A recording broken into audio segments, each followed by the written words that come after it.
so lame. We're not like minions. So no, thank you.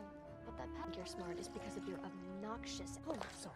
It's totally my fault. No. My daughter just started here, and I admit I'm This is all Harper and I are going to think about. single parent. Guilty. Have any allergies? No. Dance rehearsal, vinyl fitting, rehearsal lunch, and I'm dating for 6 months that might approve my Harper. I've been past sophisticated. Yes, well, this is Trisha. Any day now. I don't not want to go on a trip. Are you trying to pull me away from my family and my friends? How about relax? Don't say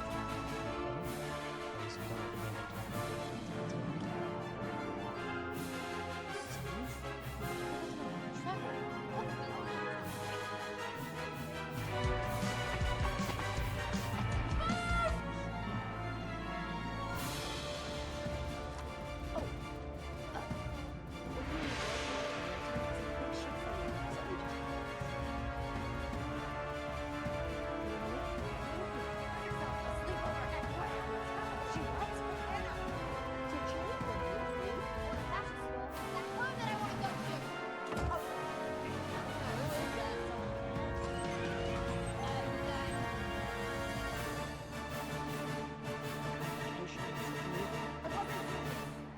Look, I gave up Coleman. Can I have you? Lawyer, I'll be over soon if you just start making business.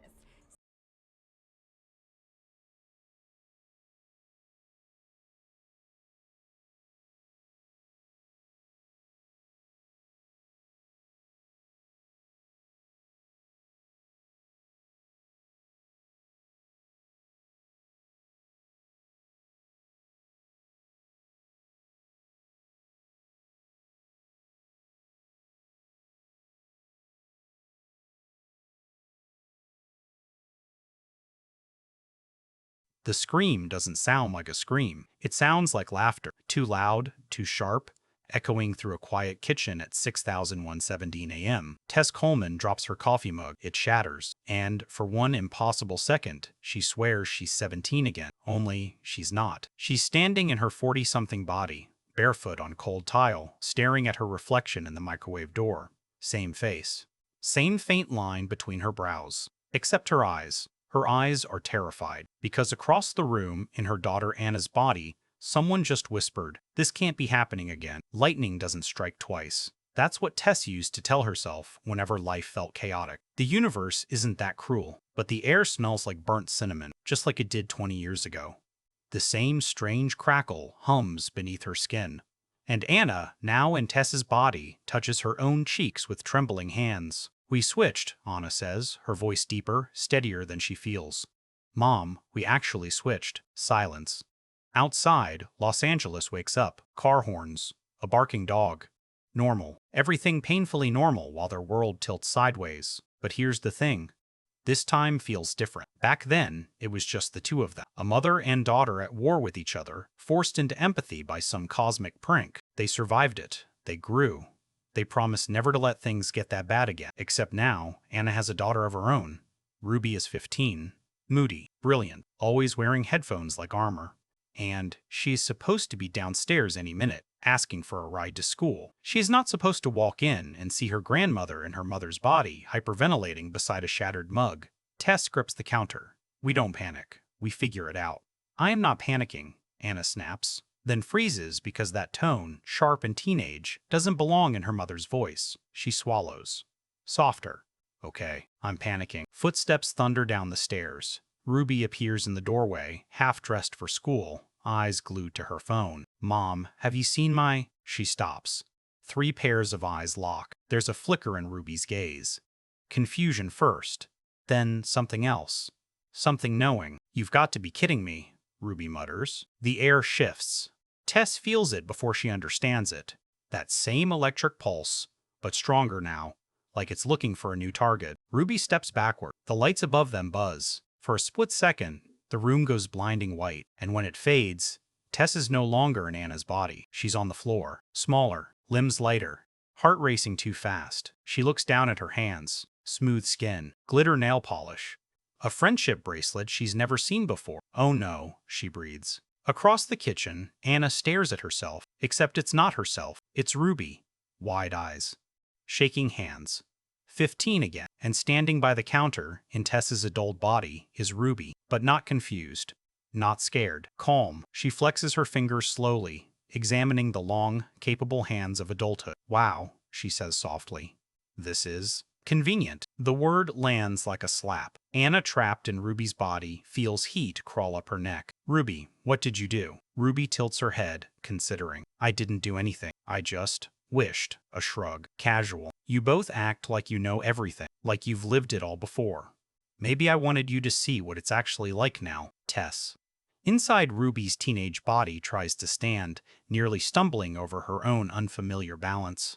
Sweetheart, this isn't a game. Ruby's lips curve, but there's hurt underneath. Old hurt. No, it's not. A car horn blares outside. The world refuses to pause for their crisis. Anna's mind races. She remembers the fortune cookie, the mysterious message, the lesson about walking in each other's shoes. But this is layered, twisted, 3 generations tangled together. Tell us exactly what you wished, Anna demands. Ruby hesitates. Just a second. And that hesitation is everything. Because maybe this wasn't random. Maybe it wasn't lightning at all. Maybe someone or something heard a teenage girl who felt invisible in her own house and decided to answer. The kitchen clock ticks louder than it should. Tess looks at her granddaughter wearing her body, standing taller than she ever has, and sees the crack in her composure, the loneliness, the anger, and for the first time, fear sinks in deep, not of being young again, but of what Ruby might do with a second chance at someone else's life. Ruby picks up the car keys, smiles faintly. Don't worry, she says. I'll be back. She walks out the door in Tess's body, and the front door clicks shut. 2 final. The front door hasn't even stopped vibrating when Anna lunges for it. She makes it 2 steps before tripping over Ruby's oversized sneakers. Her balance is wrong. Her center of gravity lighter. 15 again. This is a nightmare, she mutters, pushing tangled hair out of her eyes. Except, it's not her hair. It smells like coconut shampoo and teenage rebellion. Tess, inside Ruby's body, rushes to the window. Outside, her own car reverses too fast, tires screeching against the curb. Ruby sits behind the wheel in Tess's body, posture confident, one hand draped casually over the steering wheel like she's owned it for years. Which, technically, she hasn't. She can't even reach the pedals properly in that body, Anna says, panic cracking through her voice. She doesn't have to, Tess replies, heart pounding. I adjusted that seat yesterday. The car speeds down the street. Silence swallows the kitchen again. But it's different now. Thicker, heavier. Anna presses both hands to her face, smaller hands. Ruby's chipped black nail polish. Okay. Think. Last time, it was a lesson. We had to understand each other. She looks up at Tess. What if this time, it's her lesson? Tess shakes her head slowly. No, this feels like ours. Anna laughs bitterly. Oh, great. A sequel. But here's what neither of them says out loud. Ruby didn't look surprised. She looked prepared. Anna's phone buzzes on the counter, or rather, Tess's phone. Now, technically Ruby's phone in Tess's body. Tess grabs it, hands trembling. A notification lights up the screen. Unknown number. One wish changes everything. 3 hearts must align before sunset, or the switch becomes permanent. Permanent. The word burns. Anna reads it over her shoulder, breath going shallow. Before sunset? That's less than 12 hours. And 3 hearts must align, Tess whispers. What does that even mean? Another buzz. A second message. Walk fully. Listen honestly. Choose differently. Anna feels something cold slide down her spine. This isn't random. No, Tess agrees. It's not. Cut to Ruby. She drives with the windows down, wind whipping through Tess's perfectly styled hair. The city feels smaller from up here. Higher. Adult. People glance at her with respect, not dismissal. At a red light, a man in the next car nods politely. She nods back. Power hums under her skin. This is what it's like, she murmurs. Her phone. Tess's phone buzzes in her lap. She glances down at the message. Her jaw tightens. Permanent. She swallows hard, but the flicker of doubt only lasts a second, because she remembers last night, the argument. Anna telling her she was being dramatic. Tess stepping in with calm, clinical advice. It's just a phase. You'll understand when you're old. Trust us. Trust us. Ruby grips the steering wheel harder. You don't listen, she says to the empty car. You never listen. Back in the kitchen, Anna starts pacing. Shorter strides. Faster. We have to find her. And say what? Tess snaps. That we're sorry? That we suddenly get it? Yes. Anna fires back. Maybe that's exactly what we say. Tess stops. Because the truth presses against her ribs. She hasn't really listened to ribs. She hasn't really listened to Ruby. Not fully. She thought surviving her own teenage years made her an expert. Thought experience equaled understanding. It doesn't. Another buzz. This time on Ruby's phone, the one in Anna's trembling hands. A group chat explodes with notifications. JAX, you coming today or what? Mila, if you bail again, it's over. JAX, we need you. Anna's stomach drops. Over? Over what? Tess leans in, reading fast. There's a location pinned. An old theater downtown. Noon. It's 9004, Tess says. We have time. For what? Anna asks. For me to go to school as Ruby, Tess says slowly, realization dawning. And for you to go to work as me. Anna's eyes widen. You're kidding. We have to walk fully, Tess replies, holding up the message. Listen honestly. Listen honestly. Choose differently. Anna feels the weight of adult responsibility slam into her chest. Meetings. Clients. A presentation she's been preparing for weeks. In her mother's body. I can't just, yes you can, Tess says firmly. Because if this becomes permanent, she doesn't finish. She doesn't have to. Anna looks down at Ruby's phone again, at the desperation hidden in those texts. If you bail again, it's over. What is she planning? Anna whispers. Tess meets her eyes. Something big enough to risk everything. The kitchen clock ticks toward 9005. Sunset is coming, and somewhere downtown, Ruby, wearing Tess's face, has a plan that might shatter more than just their bodies. The school hallway smells like floor polish and cheap perfume. Tess hasn't walked these corridors in decades, yet her body, Ruby's body, moves through them like it belongs. Lockers slam, laughter ricochets. Every sound feels amplified, sharp against nerves that haven't been 15 in 40 years. Heads turn, whispers. Ruby's reputation walks ahead of her like a warning sign. Tess feels it in the way conversations stop when she passes, in the side eyes, in the subtle shifting of space. Teenage politics, invisible battle lines. She forgot how brutal it is. Ruby, a girl with purple streaks in her hair, jogs up. Mila, concern etched across her face. You didn't answer last night. Are you still in? Tess hesitates. Wrong move. Mila's eyes narrow. In for what? Tess asks carefully. Mila stares. The audition. Noon. Jack's got us 5 minutes on that stage. If you freeze again, freeze again. The words hit like ice water. I won't, Tess says, surprising herself with the firmness in her voice. Across campus, Anna sits in Tess's sleek office chair, staring at a wall of framed degrees she didn't earn. The air smells like expensive coffee and pressure. Her assistant stands in the doorway, tablet in hand. Dr. Coleman, the board is ready. Anna swallows. Her reflection in the glass shows calm professionalism. Inside, chaos. Of course, she replies, voice steady. Too steady. She walks into the conference room. 10 executives look up. Expectation, judgment, power. Anna feels 15 all over again. The presentation begins. Slides flash. Numbers blur. Halfway through, a board member interrupts. Your proposal is risky. Why pivot now? Anna's instinct is to defend, to argue, but the message echoes in her head. Listen honestly. She pauses, really listens. And for the first time, she hears the fear beneath the question. Not criticism. Concern. Concern. Because staying safe is already costing us, Anna says slowly. But you're right to question it. I didn't explain the long-term impact clearly enough. A shift in the room. Subtle, but real. Back at school, Tess finds Jax in the auditorium, guitar slung low, nervous energy vibrating off him. You good? He asks. Tess studies him. Defensive posture. Hope buried under sarcasm. This isn't rebellion for fun. This is survival. Music is their exit plan. Ruby didn't freeze because she was lazy. She froze because she was terrified of failing. We're not quitting, Tess says gently. Jax blinks. We? She steps onto the dusty stage. The empty seats loom like judgmental eyes. Her heart pounds, not teenage nerves, but something deeper, regret. How many times did she tell Ruby to be realistic? Jax starts playing. Tess closes her eyes. The first note Ruby's voice pushes out is shaky, raw, but then it grows, stronger. The lyrics spill, about not being heard, about screaming into silence, about mothers who mistake control for love. The words slice. Tess feels tears sting. This is what Ruby's been trying to say. Downtown, Ruby stands outside the old theater, staring at a faded marquee. She checks Tess's phone, 11:52 a.m. Her hands tremble now, because here's the truth. She didn't just wish to switch. She wished to be brave. Inside, a small crowd gathers. Local producers. A chance at a summer showcase that could launch everything. Ruby steps backstage, heart hammering in Tess's adult chest. She's never felt this tall, this capable. But the text replays in her mind. 3 hearts must align before sunset. She thought it meant winning, proving them wrong, showing she doesn't need them. Except, her phone buzzes again. A video notification from Ruby's own account. She opens it. It's a live stream from the school auditorium. On stage, she sees herself. No.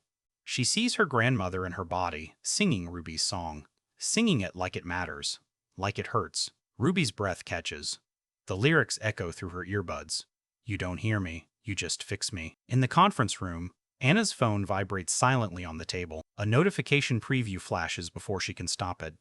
Live. Ruby Coleman. Auditorium without thinking. She taps it under the table. She sees her mother, no, Ruby singing, and she hears the words. The room around her fades. On 3 different stages across the city, corporate boardroom, high school auditorium, crumbling downtown theater, 3 women stand at crossroads. The clock reads 12:03 p.m. Sunlight shifts. And for the first time since the switch, all 3 feel the same thing at once. Not anger, not fear, understanding. But is it enough? Ruby steps toward the microphone backstage. Her name is about to be called, and this time she can't freeze. Ruby Coleman? The name echoes through the old theater like a verdict. Backstage, Ruby's pulse slams against her ribs, stronger, heavier inside Tess's adult body. The curtains feel too thin. The air smells like dust and hot stage lights. For a split second, she considers running, just walking out, no explanations. Freeze again. But then she hears it through her earbuds, the last note of the live stream from school. Her grandmother, in her body, finishing the song Ruby was too scared to sing, and the audience at school is clapping, not politely, wildly. Ruby's throat tightens. Out in the auditorium, Tess lowers the microphone. For a heartbeat, there is silence, thick, suspended. Then the applause crashes over her. Students on their feet. Mila crying openly. Jack staring like he's seeing Ruby for the first time. Tess's hands shake. She understands now. This wasn't about rebellion. It was about being seen. She steps back from the mic and whispers, barely audible, I'm sorry. Across town, Anna forgets she's in the middle of a board meeting. The live stream trembles in her hand as Ruby's lyrics replay in her mind. You don't hear me. You just fix me. Her chest aches. A board member clears his throat. Dr. Chest aches. Coleman. Anna looks up. 10 faces waiting. She could power through. Finish the pitch. Protect the deal. Instead, she closes her laptop. I need 5 minutes, she says, standing abruptly. Confused murmurs ripple through the room, but Anna walks out anyway, heels clicking fast against marble floors. She doesn't know exactly what she's about to do, only that for years she's tried to manage everything, control outcomes, anticipate failure, fix it before it breaks. Except Ruby isn't something to fix. Back at the old theater, Ruby steps onto the stage. The spotlight hits, blinding. For a second, her mind empties. Producers sit in the dark, unreadable silhouettes. Clipboards. Judgment. Her hands tremble around the microphone. This is a mistake. No, this is mine. She inhales slowly, and instead of the polished cover song she rehearsed for weeks, she makes a different choice. I wrote something, she says, voice steady but raw. It's not perfect. A pause. Then she begins. Her voice, deeper in Tess's body, carries differently, but the emotion? That's hers. The lyrics shift halfway through. They're not just about not being heard anymore. They're about fear, about mothers who tried, about grandmothers who failed, about daughters who didn't know how to ask for love without screaming. In the school auditorium, Tess's phone buzzes. Another message from the unknown number. 2 hearts are listening. One must choose truth. Tess frowned. Choose truth? On stage, Jax approaches her quietly. You changed the last verse, he says. Tess nods, swallowing hard. She needed to. Downtown, Ruby reaches the final chorus. Her voice cracks. Not from weakness, but from honesty. She could blame them, expose them, use this stage to prove they were wrong. Instead, she sings the line she never planned to write. Maybe you were scared too. The theater goes completely still, and somewhere across the city, Anna stops walking mid-hallway because she feels it. A warmth in her chest. A pull. Truth. Anna turns around, back into the conference room. She doesn't reopen the slides, doesn't defend projection. Instead, she says, I built this proposal because I'm afraid of failing, afraid of losing relevance. And I pushed too hard without hearing your concerns. That's on me. The room shifts. Not weakness. Respect. Back in the theater, Ruby finishes. Silence. Then applause. Not explosive. Not wild, but real. A producer stands. That was honest, he says simply. Honest. Ruby exhales, tears blurring her vision. Her phone vibrates violently in her pocket. She pulls it out. The screen flashes white. Across town, in the school auditorium, Tess gasps as electricity ripples under her skin again. Students blink in confusion as the lights flicker. In the boardroom, Anna grips the edge of the table as heat surges through her veins. The message appears simultaneously on all three phones. Alignment requires forgiveness. Sunset approaches. Tess looks at Jax, at the stage, the girl she used to be. Anna closes her eyes in the conference room. Ruby stands center stage, heart wide open. Forgiveness. Not winning. Not proving. Forgiving. The theater lights blaze brighter, and the world tilts. Again, heat tears through them. Not lightning this time. Not chaos. Something deeper, like a thread pulled tight between three hearts that have finally stopped fighting. In the theater, Ruby drops the microphone as the stage lights explode into white. The applause warps into a distant echo. Her knees buckle, and she slams into hardwood. Smaller hands hit the floor. Glitter nail polish. Her breath stutters. Across town, in the boardroom, Anna gasps and grips the table as her body shifts. Bones stretching, center of gravity changing. Her heels wobble. She looks down. Long fingers, familiar rings. Her body, back at school. Tess steadies herself against the auditorium wall as the dizziness fades. The hallway comes back into focus. Wrinkles at the edge of her vision, age in her joints. Home. For a suspended second, none of them move. Then, Ruby, truly Ruby, pushes herself up from the theater stage. The microphone lies beside her. Her chest rises and falls fast. She looks at her hands again. Young. Hers. I'm back. The producer blinks, confused by the brief blackout. You okay? Ruby nods, though tears spill freely now. Yeah, I am. At the office, Anna exhales shakily. The board members stare, startled by her sudden pause, unaware of the storm that just passed through her veins. She straightens her blazer. My revised proposal, she says calmly, will include your concerns. Let's build it together. No ego, no armor, just truth. And in the school auditorium, Tess steps off the stage slowly as students chatter about the strange flicker of lights. Jax watches her. No, watches Ruby in her memory, with something softer in his eyes. Mila approaches carefully. You didn't bail, she says. Tess smiles gently. She won't anymore. Downtown, Ruby walks out of the theater into sharp afternoon sunlight. The sky is turning gold already. Time is almost up. Her phone buzzes. One final message. Alignment achieved. Then the thread goes quiet. No more instructions. No more rules. Just silence.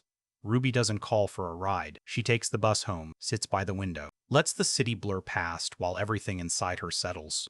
She replays her own lyrics, the changed line. Maybe you were scared too. For the first time, she believes it. When she steps through the front door, the house feels different, lighter. Or maybe that's just her. Anna stands in the kitchen, Tess beside her. No shattered mugs this time. Just three women looking at each other without defenses. Ruby drops her bag slowly. No one speaks at first. Then Anna crosses the room and pulls her into a hug so tight it almost hurts. Not a corrective hug, not a rushed one, a listening one. I'm sorry, Anna whispers into her hair. I thought protecting you meant controlling everything. Ruby's voice cracks. I thought proving myself meant pushing you away. Tess joins them, wrapping her arms around both. And I thought experience meant I didn't have to learn anymore. They stand there, tangled together, breathing. 3 generations, 3 mistakes, 3 chances. Outside, the sun dips lower, soft and forgiving against the horizon. The switch is over, but something else has shifted permanently. That night, Ruby sits at her desk, guitar resting against her knee. Anna knocks gently before entering. Can I hear it? Anna asks. Ruby hesitates, then nods. She starts playing. This time, when her voice wavers, Anna doesn't interrupt, doesn't suggest changes, doesn't fix. She listens, really listens, and in the quiet spaces between chords, something fragile but powerful grows. Trust. In the hallway, Tess leans against the wall, eyes closed, smiling softly at the sound of her daughter and granddaughter finding their rhythm again. Not perfect, not easy, but aligned. And as the final note drifts through the house, Ruby glances up at her mother, not for approval, for connection. Anna nods. No words needed. Because this time, they heard each other before the lightning had to strike. The house is quiet, too quiet. For the first time in days, no phones buzz. No lights flicker. No mysterious messages vibrate through their pockets. Just the low hum of the refrigerator and the distant sound of traffic outside. It should feel peaceful. Instead, it feels fragile.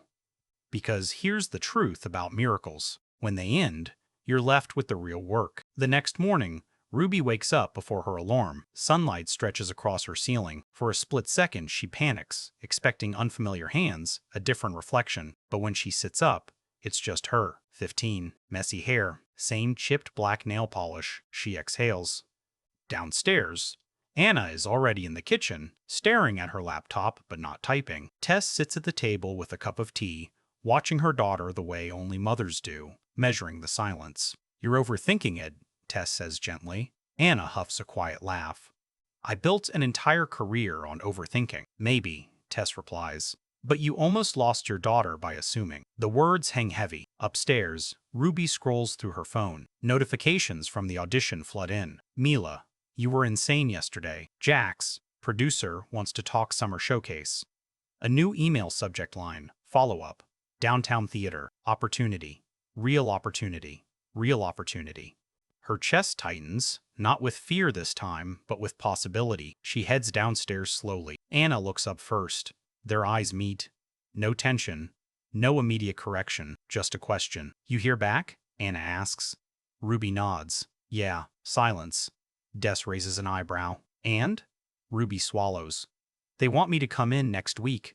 Talk about performing more this summer. Anna's instinct rises. Logistics, school schedule, transportation, risk.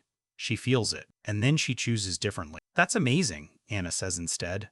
Ruby blinks. I mean, Anna continues carefully. We'll figure out the details together, but I'm proud of you. The word lands softly. Proud. Ruby looks down, hiding the way her eyes sting. But growth isn't linear. That afternoon, an email arrives for Anna. Subject, board decision. She opens it alone in her office. The revised proposal has been delayed. Funding postponed pending further review. Not a rejection, but not approval. Her jaw tightens. Old reflexes flare control, pressure, push harder. She leans back in her chair instead, breathes. Maybe you were scared too. The lyric echoes. That night at dinner, Anna doesn't hide the setback. The board's hesitant, she says plainly. I didn't convince them yet. Ruby pauses mid-bite. Does that mean you failed? The question isn't cruel. It's curious. Anna smiles faintly. Not yet. It means I have to listen better. Tess watches the exchange with quiet satisfaction. The cycle is bending, slowly. Later, Ruby sits on the back porch with her guitar. The sky burns orange as sunset approaches. Calm this time, no countdown attached. Anna steps outside, hesitating before sitting beside her. I was terrified at your age, Anna admits suddenly. Of not being good enough, of making the wrong choice and ruining everything. Ruby keeps strumming softly. I thought if I controlled every outcome, I'd never feel that way again, Anna continues. But all it did was make you feel small. Ruby stops playing. You don't make me feel small, she says quietly. You just make me feel like I'm already behind. Anna absorbs that. Doesn't argue. Doesn't defend. I'm learning, she says.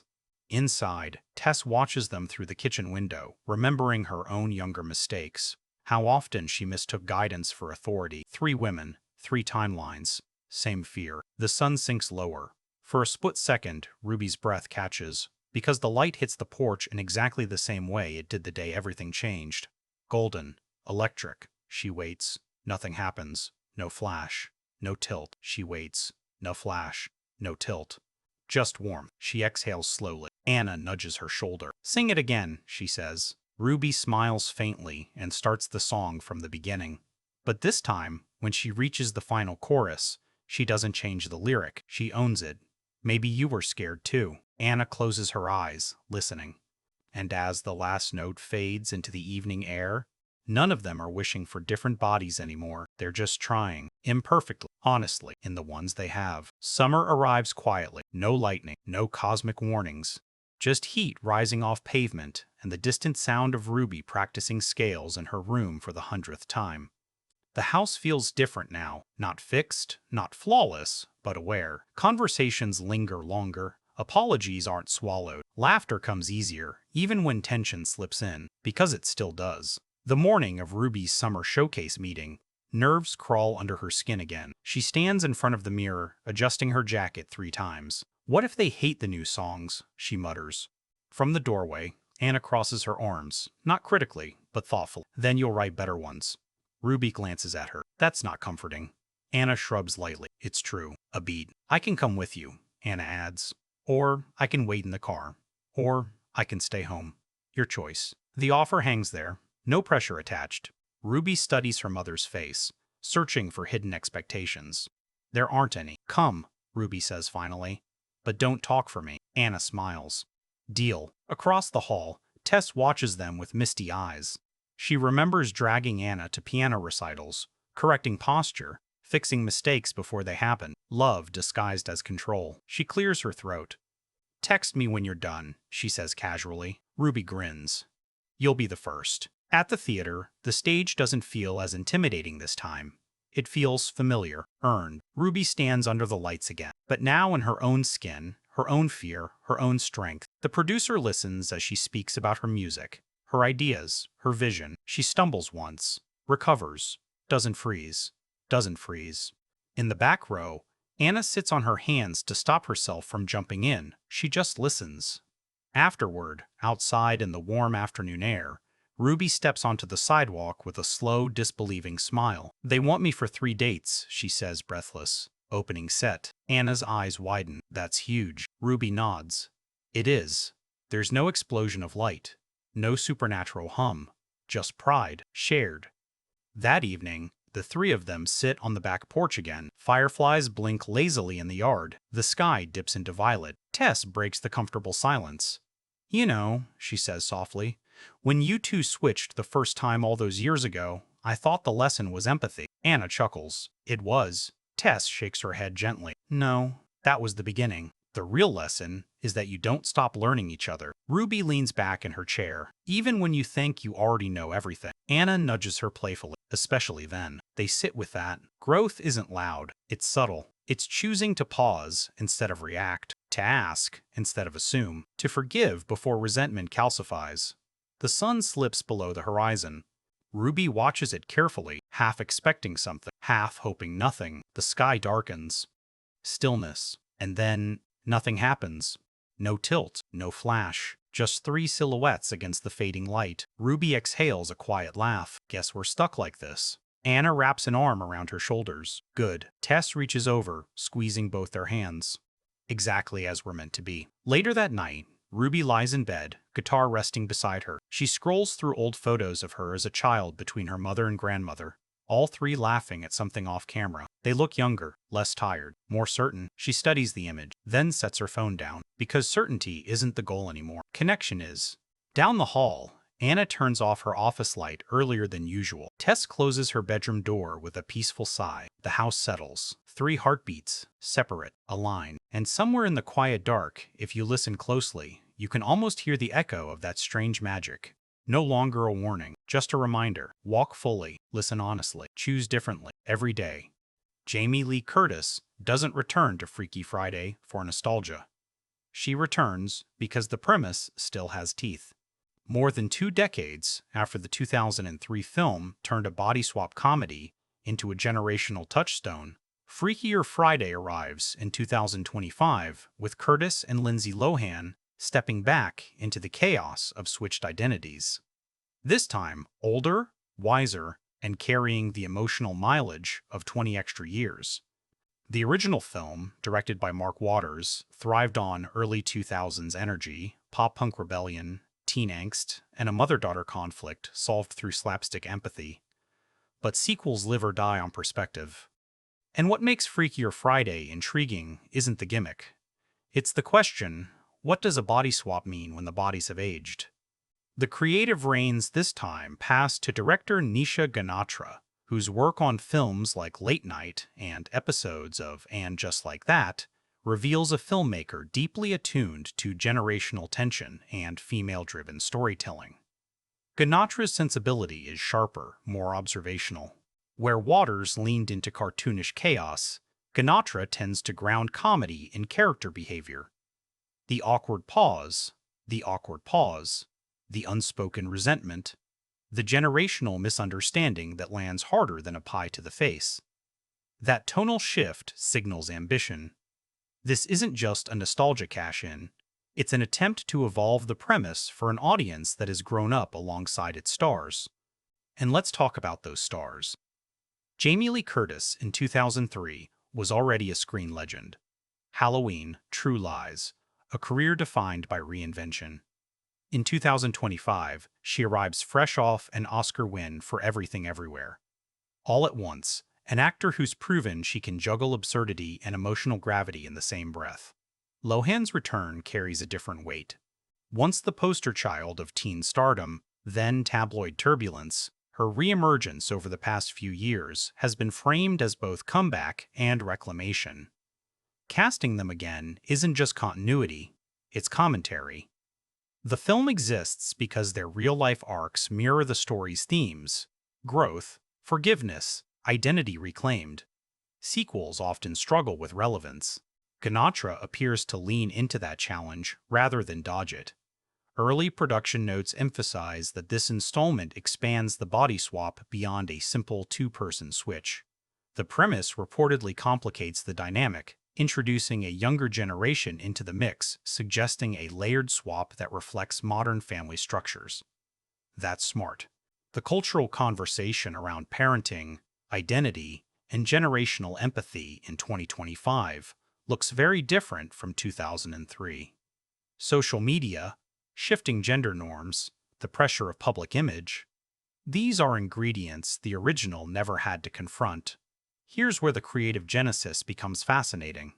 Disney, the studio backing the project, has spent the last decade mining its catalog for live-action updates and legacy sequels. Some have felt obligatory.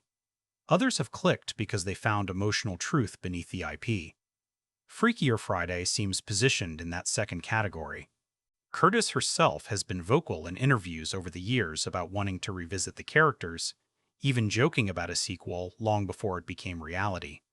When actors champion a project rather than simply sign on to it, the energy shifts. There's ownership. There's intention. Ganatra's involvement suggests another layer, a commitment to centering female perspective, not just in front of the camera, but behind it. Hollywood's landscape in 2025 isn't identical to 2003. Female-led comedies now exist in a post-Bridesmaids, post-Barbie environment. Films that proved commercial viability doesn't require softening edge. If Freakier Friday works, it will likely balance broad comedic beats with sharper commentary about aging in a culture obsessed with youth. That tension alone feels ripe for exploration. What happens when a woman in her 60s wakes up in a teenager's body again, but this time with the hindsight of decades? Visually and tonally, the sequel faces a delicate dance. The original film thrived on bright suburban color palettes and high-energy montage sequences. Replicating that aesthetic wholesale would feel frozen in time. Abandoning it entirely risks alienating fans who associate the story with chaotic fun. Ganatra's past work suggests she'll aim for emotional texture over pure spectacle, letting awkward silences and generational misunderstandings carry as much weight as physical comedy. It's a gamble. But evolution is more interesting than imitation. The most compelling aspect of this film's genesis might be timing. Nostalgia cycles typically run 20 years, and 2003 nostalgia is hitting peak cultural saturation. But nostalgia alone isn't enough to sustain a feature film. The reason audiences showed up for Top Gun: Maverick wasn't just Tom Cruise. It was the sense that the sequel had something new to say about legacy and mentorship. Freakier Friday seems poised to explore something similar: how mothers and daughters redefine each other once adulthood levels the playing field. And beneath all of it lies the body swap device itself. Comedy on the surface, empathy engine underneath. The original film used the switch to force understanding between a stressed single mother and a rebellious teen. In 2025, the stressors are different. Work-life balance in an always-online world. Parenting teenagers raised on algorithmic validation. Aging in an era that filters reality. The premise isn't outdated. It's adaptable. So the creative vision here isn't reinvention for reinvention's sake. It's recalibration. Curtis and Lohan aren't stepping back into the same story. They're stepping into a reflection of who they and the audience have become. The director's job is to make that reflection funny, honest, and just a little chaotic. Because a body swap works best when it exposes truth. And if Freakier Friday understands that, it won't just revisit a classic. It'll justify its existence. But a vision, no matter how compelling, needs structure. And the real test of this sequel lies in how its screenplay reshapes a familiar concept into something that feels, well, freakier. The original Freaky Friday worked because its script understood something deceptively simple. Conflict is funniest when it's painfully specific.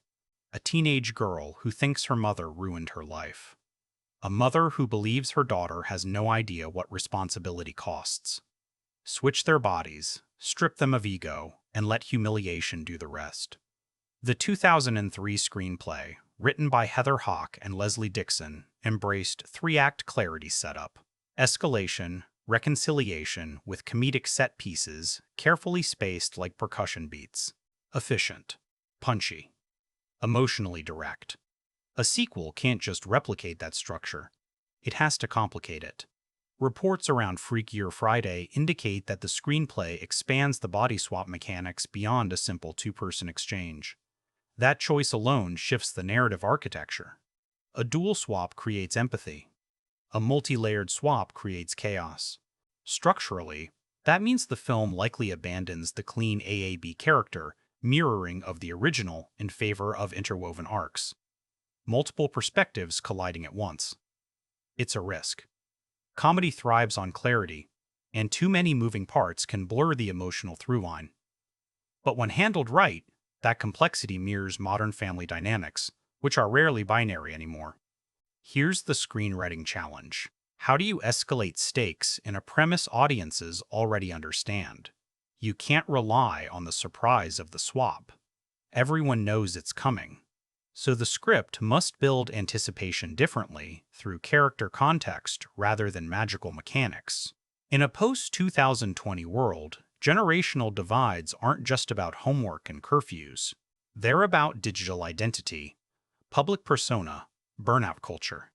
If Anna Coleman was a rebellious teen in 2003, what is she now? A mother navigating social media scrutiny. A professional juggling visibility and vulnerability. The screenplay's job is to ground the supernatural in recognizably modern pressure. Think about pacing.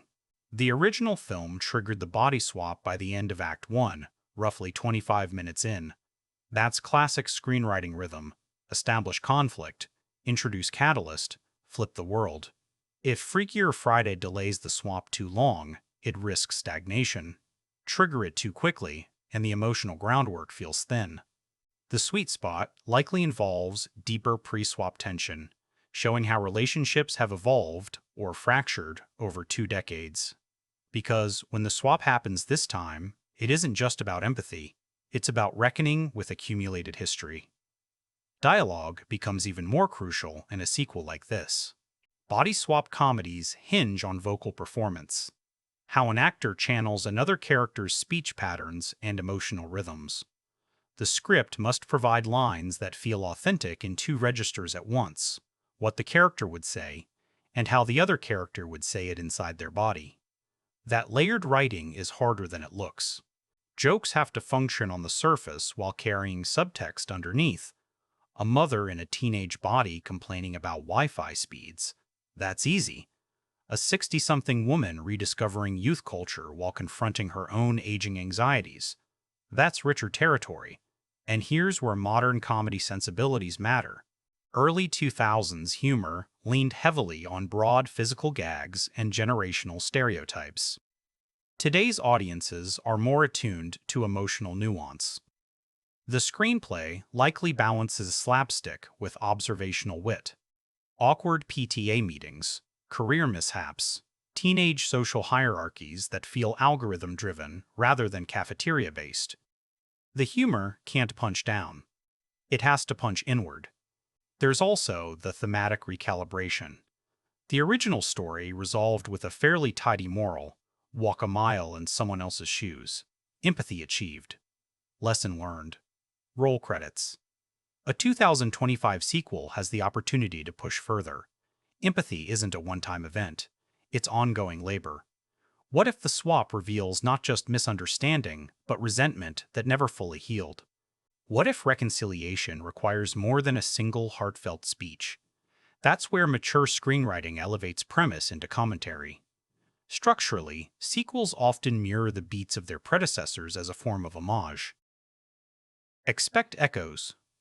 Perhaps a musical performance mishap, or a public embarrassment sequence that parallels the original's iconic rock concert. But smart writing will invert those moments. Where teenage Anna once struggled in her mother's corporate world, maybe adult Anna now faces a public digital humiliation that her own child must navigate. Same engine, different fuel. The screenplay's biggest advantage lies in its meta-awareness. The audience watching in 2025 includes viewers who grew up with the 2003 film. That shared memory becomes narrative leverage. A single callback line, delivered with a wink, can trigger 20 years of emotional residue. But callbacks are seasoning, not substance. Lean too heavily on them, and the script collapses into self-reference. Use them sparingly, and they become connective tissue between generations of viewers. Here's what separates disposable sequels from enduring ones: character evolution. If Tess and Anna return unchanged, the film becomes cosplay. The screenplay must acknowledge time career shifts, marriages, losses, perhaps even failures. Growth creates friction. Friction fuels comedy. And comedy, when written with care, becomes catharsis. Because at its core, Freakier Friday isn't about magical fortune cookies or cosmic irony. It's about identity under pressure. Who are you when stripped of your physical markers? Who are you when forced to inhabit someone else's daily reality? Those questions felt playful in 2003. They feel existential now. The blueprint matters. Structure matters. Dialogue rhythm matters. Dialogue rhythm matters. But ultimately, the screenplay will determine whether this sequel feels necessary or nostalgic filler. And once the script locks into place, the next crucial decision becomes unavoidable. Who embodies these roles now, and why those specific actors were chosen to carry this generational baton forward? Casting a sequel like Freakier Friday isn't about filling roles. It's about honoring memory. The moment Disney officially confirmed Jamie Lee Curtis and Lindsay Lohan were returning, the project shifted from rumor to inevitability. Their casting isn't simply continuity, it's the foundation. Audiences don't want replacements. They want the same emotional chemistry that carried the 2003 film, only refracted through time. Curtis brings decades of gravitas layered over razor-sharp comedic timing. Lohan brings something rarer, lived experience that mirrors her character's journey from chaos to maturity. That alignment between actor and role is casting gold. But here's the interesting wrinkle. Sequels live or die on the new blood they introduce. If Freakier Friday expands the body swap dynamic to include a younger generation, casting becomes exponentially more delicate. The teenage role in 2003 worked because Lohan embodied early 2000s adolescent frustration without caricature. She was sharp, vulnerable, a little bratty, but never irredeemable. Replicating that balance in 2025 requires an actor who feels contemporary without feeling algorithmically assembled. Teen performers today often arrive pre-packaged from streaming fame or social media followings. The danger: mistaking visibility for charisma. Chemistry tests likely played a critical role this time around. In body swap comedies, performance isn't isolated, it's symbiotic. The young actor must convincingly channel Jamie Lee Curtis's rhythms once the swap occurs. That means studying her posture, her vocal cadence, even micro-expressions.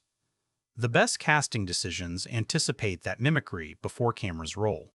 You're not just hiring someone to play a teenager. You're hiring someone who can play Jamie Lee Curtis playing a teenager. It's acting squared. And then there's Curtis herself.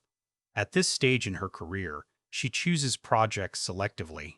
After an Oscar win, she could pivot entirely toward prestige dramas.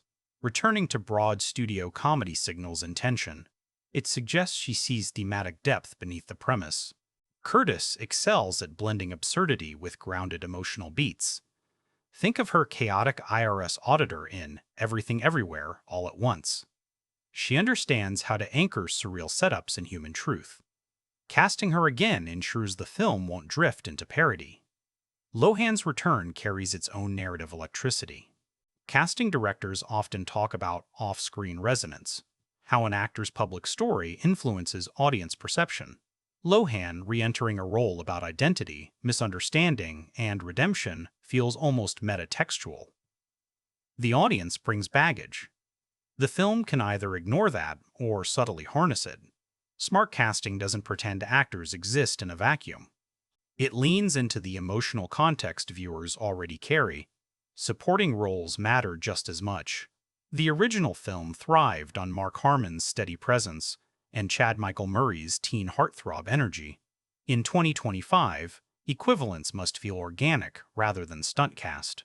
Bringing in recognizable but respected performers, actors with comedic agility rather than tabloid notoriety, would signal confidence. Ensemble comedies collapse when side characters feel like placeholders. They soar when every minor role has specificity. There's also generational authenticity to consider. Casting a teenage actor who genuinely understands contemporary social dynamics, digital culture, influencer hierarchies, the speed of online embarrassment, grounds the comedy in reality. Body swap humor works best when the environment feels believable. If the teen world feels outdated or written by committee, the illusion cracks. One fascinating element of sequel casting is the recalibration of power dynamics. In 2003, Lohan was the youthful engine, Curtis the authority figure. In 2025, Curtis arrives with renewed industry prestige, while Lohan returns as both legacy star and comeback figure. That dynamic shift may subtly influence screen presence. Sometimes you can feel that energy in scenes, who commands space, who yields, who surprises you.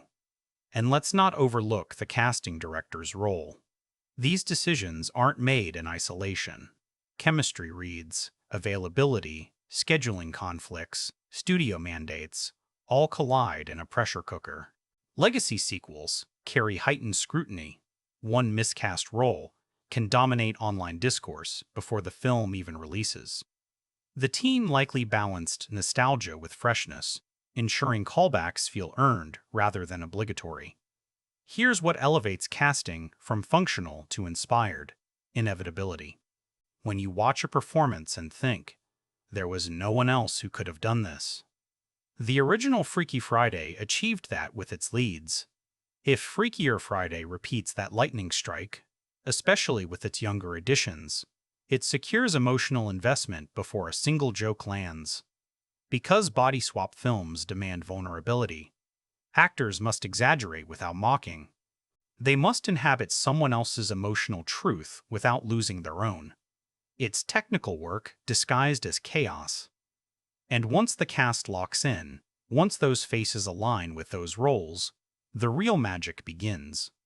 Performance is where screenplay becomes flesh, where lines on a page turn into breath, hesitation, eye contact. And in this story especially, the lead performances will determine whether the comedy feels recycled or reborn.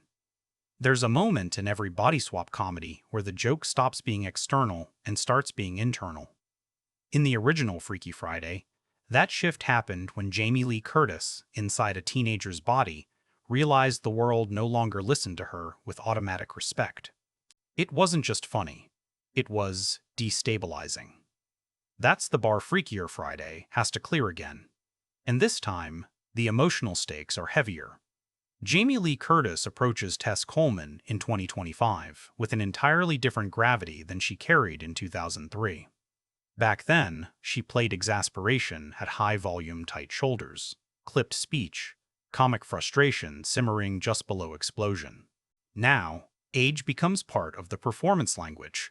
Watch how she likely modulates stillness. Older Tess wouldn't burn as hot, she'd carry weariness differently. When the swap hits, that restraint becomes the setup. Because Curtis excels at controlled chaos, she doesn't just flail for laughs, she calibrates them. Physical comedy remains essential. Body swap humor demands mimicry, and Curtis has always been fearless with physicality. But what makes her compelling isn't slapstick, it's specificity. A slight change in posture, a teenage slouch invading a mature spine. The cadence of Gen Z sarcasm filtering through decades of maternal authority. That dual-layer acting playing someone who is playing someone else requires precision. Too broad, and it becomes sketch comedy. Too subtle, and the joke evaporates. Lindsay Lohan faces a different kind of challenge. In 2003, she embodied teenage volatility effortlessly. In 2025, she must portray adult complexity while also performing the inversion, becoming her mother within her own body. That's not nostalgia acting, that's character architecture. Adult Anna likely carries scars from her own adolescence, perhaps unresolved tension with Tess. When Lohan plays Tess in Anna's body, the performance can't just mimic Curtis's gestures, it must capture her emotional rhythm. Authority. Restraint. The quiet disappointment that lands harder than shouting. Here's where it gets interesting. Chemistry after time. 2 decades change people. Acting partnerships, especially in sequels, must rediscover their rhythm. You can feel when actors lean on muscle memory. The real magic happens when they find new beats together. Curtis now operates with the confidence of an industry elder stateswoman. Lohan returns with something to prove. Not in a desperate way, but in a quietly determined one. That tension could fuel scenes in unexpected ways. The comedy might land sharper because it's anchored in real-life maturity. Consider the emotional midpoint of the film where comedy traditionally softens into vulnerability. The original had that guitar performance scene, a moment when Anna as Tess discovered pride in her daughter's world. For the sequel, the equivalent moment likely hinges on generational humility. Perhaps Tess, trapped in youth again, confronts invisibility in a hyper-digital culture. Perhaps Anna, embodying her mother, feels the crushing weight of adult responsibility in a way she never allowed herself to acknowledge. Those scenes will define the film's longevity. Because here's the truth, audiences forgive messy plotting if performances feel honest. Curtis understands tonal whiplash better than most. She can pivot from absurdity to sincerity in a single breath. That elasticity matters in a sequel that risks leaning too heavily on gimmick. And Lohan, often underestimated as a comedic actor, has always possessed sharp timing. Her reactions, especially in high-frustration scenarios, carry an authenticity that doesn't feel manufactured. The key will be restraint. The script likely offers broad moments. The actors must choose when to pull back. There's also the question of vulnerability on screen. Aging in Hollywood isn't neutral terrain, especially for women. If Freakier Friday addresses that head-on, Curtis's performance could tap into something quietly radical. Imagine a scene where Tess confronts her reflection, not as a punchline, but as existential confrontation. Comedy can open that door. Performance determines whether it walks through. And then there's generational mirroring. If a younger actor joins the swap dynamic, Curtis and Lohan must reflect not only each other, but a third rhythm entirely. That triangle of mimicry could become the film's most technically impressive achievement. Acting like someone else is hard. Acting like someone else who is acting like you. That's layered craft. What elevates great body swap performances isn't volume, it's empathy.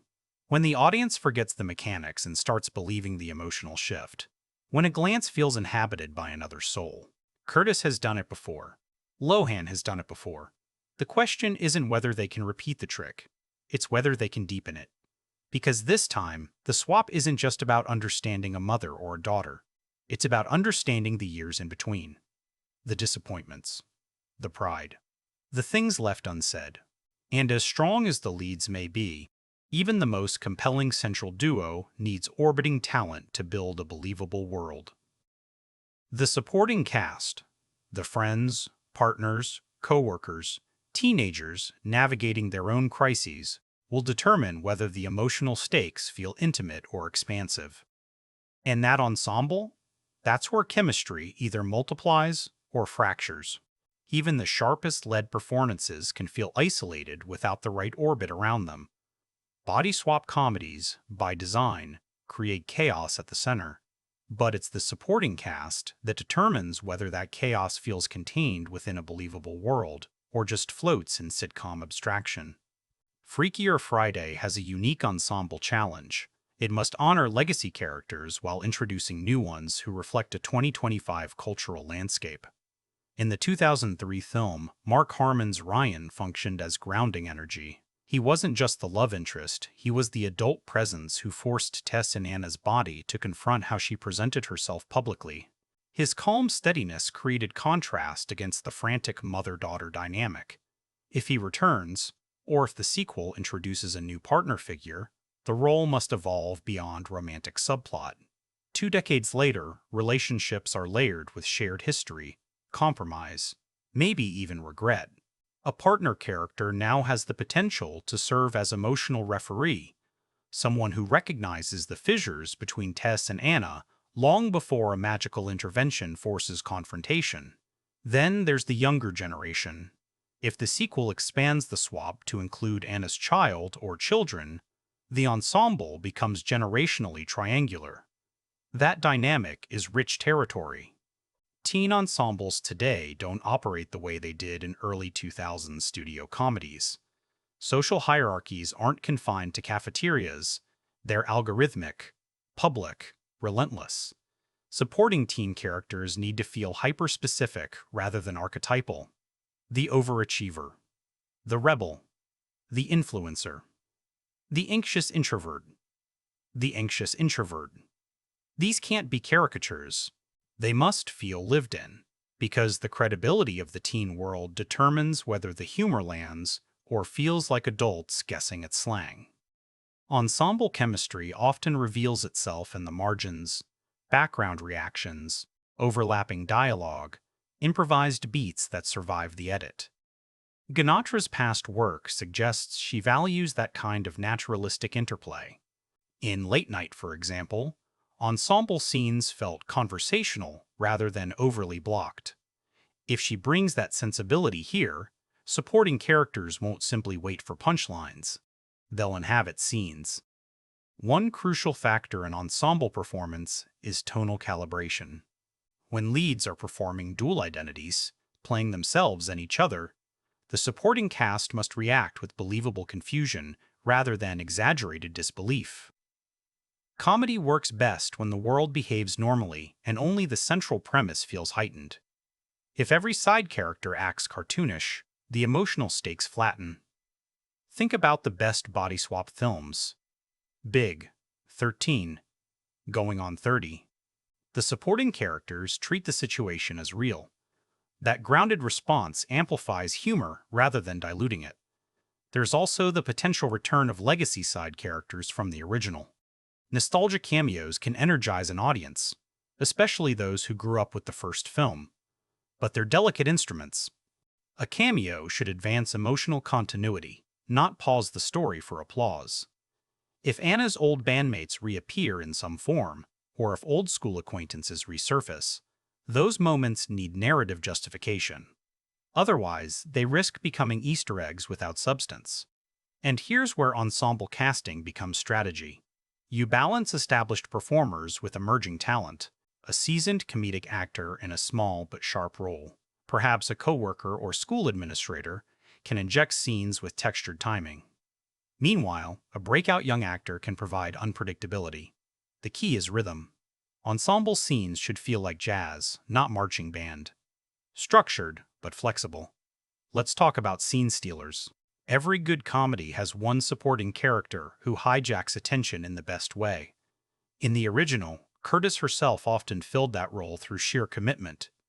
In the sequel, that spotlight might fall to a teen friend delivering deadpan observations, or to a grandparent figure cutting through generational noise with blunt wisdom. Those characters give the film breathers between emotionally dense exchanges. But ensemble strength isn't only about laughs, it's about reflection. Supporting characters function as mirrors. They highlight traits the leads don't see in themselves. A daughter's friend noticing Anna's sudden weird maturity. A coworker sensing Tess's unusual recklessness. Those reactions build dramatic irony. The audience knows what's happening. The world doesn't. That tension fuels momentum. And let's not overlook the off-screen element.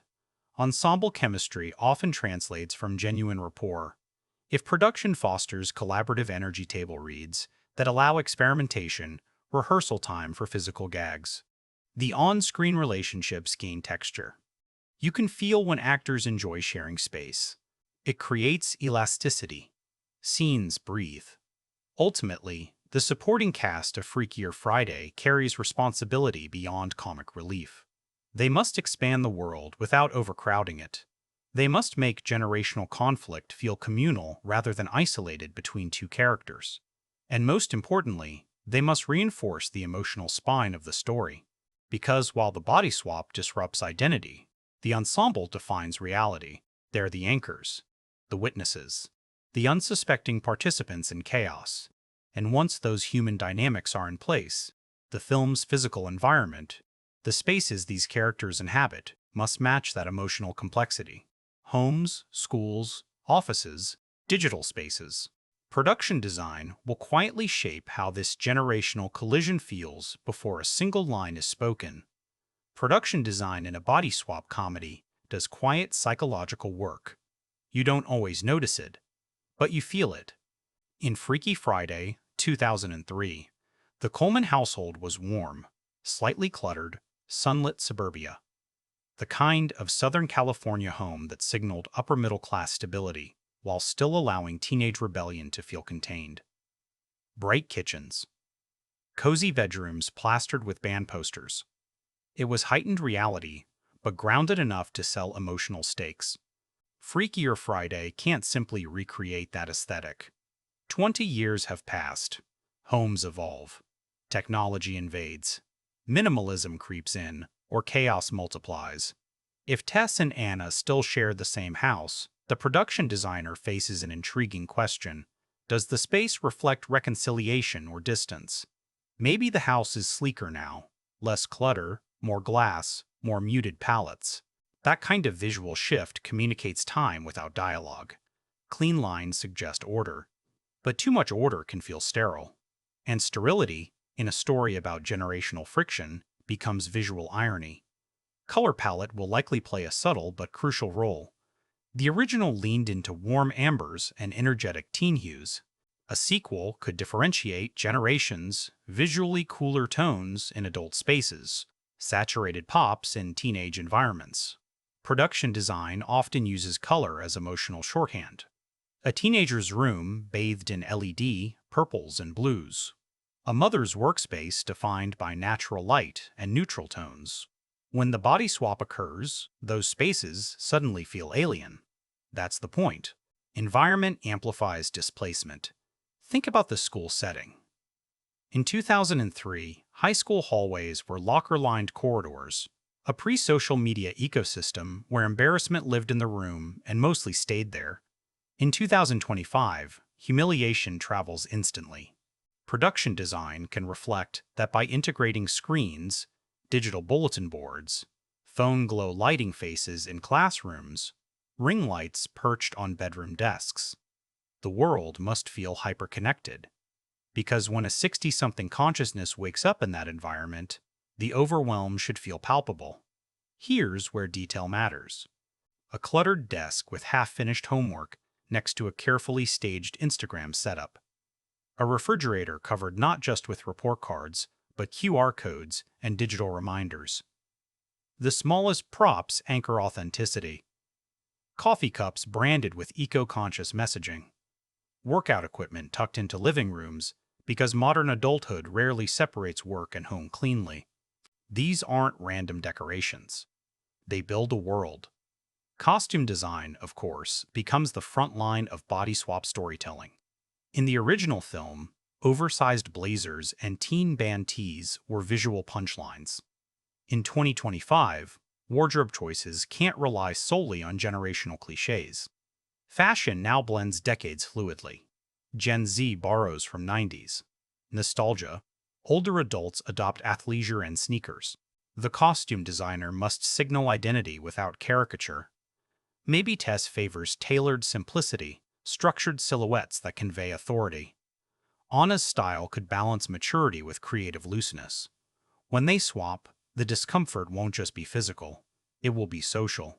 Watch how fabric moves. Structured jackets restricting teenage slouch. Crop tops colliding with maternal self-consciousness. Costume becomes performance partner. It shapes posture, informs gesture. Actors react to what they wear. Good costume design doesn't scream, it nudges.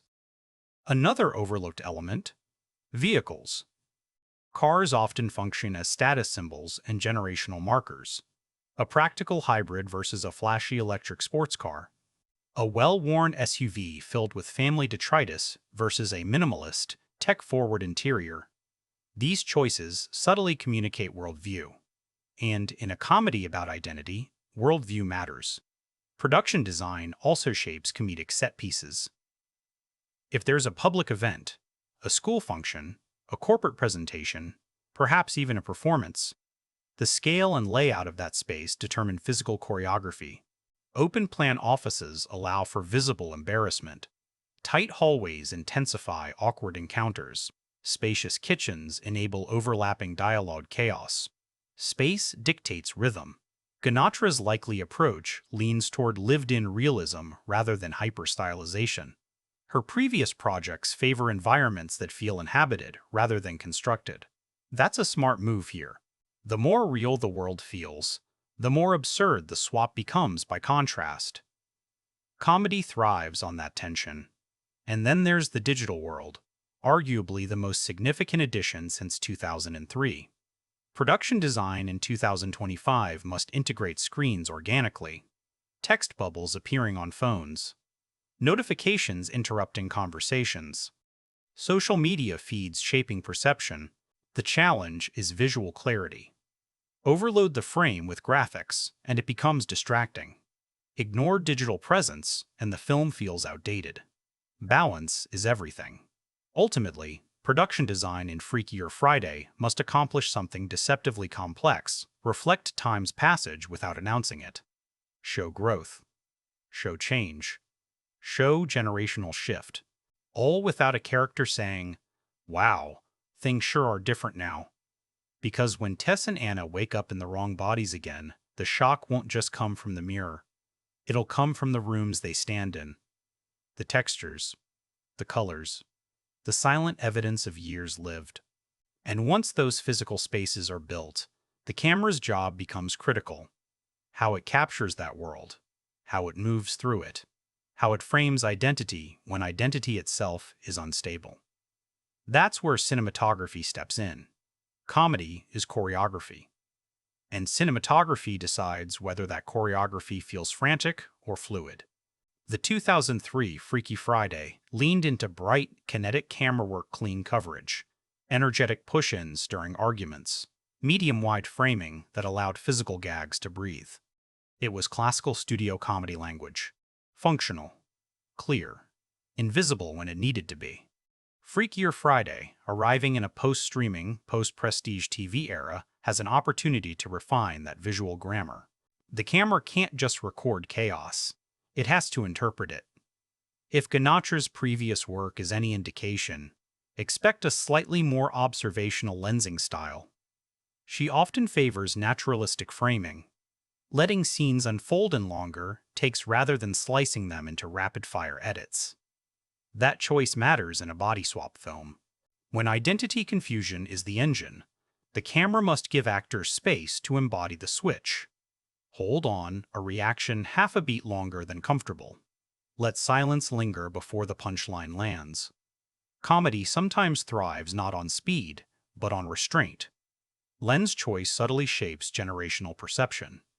Wider lenses, say in the 24-35mm range, can exaggerate physical comedy, especially in tighter interiors. They distort space just enough to make movement feel heightened. Longer lenses compress distance, isolating characters within a frame. Imagine Tess, trapped in a teenager's body, framed with shallow depth of field, while a digital world blurs behind her. That visual compression mirrors emotional isolation. Technical decision. Thematic payoff. Lighting philosophy will likely evolve from the glossy warmth of the original. Modern comedies often lean into softer, more naturalistic lighting window-lit interiors, practical lamps doing much of the work. That approach grounds the absurd premise in reality. When a fantastical event unfolds in a world that looks convincingly real, the contrast sharpens the humor. Overlight it, and it becomes sitcom. Underlight it, and it drifts into drama. The sweet spot is balance. Here's where cinematography can elevate the sequel: visual mirroring. Before the swap, frame Tess and Anna in compositions that subtly emphasize their disconnect. Separate them with door frames. Place them at opposite ends of wide shots. Use symmetrical blocking that suggests emotional stalemate. After the swap, invert those compositions. Now the camera places them centrally but slightly off balance, hinting that physical proximity doesn't equal emotional alignment. You don't announce these choices, you feel them. Camera movement becomes another storytelling tool. Handheld sequences could amplify moments of public embarrassment, walking through a crowded school hallway while whispers ripple like static. In contrast, locked-off shots during intimate conversations give performances space to resonate. Movement equals anxiety. Stillness equals introspection. When used deliberately, that contrast becomes rhythm. Aspect ratio, too, carries subtle meaning. While mainstream comedies typically default to widescreen formats like 2.39:1 or 1.85:1, framing decisions can shape intimacy. A slightly taller frame, 1.85:1, often feels more personal. Faces occupy more vertical space. Emotional exchanges feel less dwarfed by environment. If Freakier Friday opts for that format, it would signal a focus on character over spectacle. And this story doesn't need spectacle, it needs connection. Then there's the integration of digital screens within the frame. Modern cinematography must contend with phone glow, laptop reflections, video calls. Shoot those screens incorrectly, and exposure collapses. Shoot them thoughtfully, and they become emotional light sources, casting cold illumination on faces during moments of isolation. A teenager doom. Scrolling at night. A mother reading comments she shouldn't have opened. Light tells story.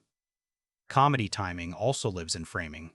A well-timed rack focus, shifting attention from foreground to background, can deliver a joke without a single line.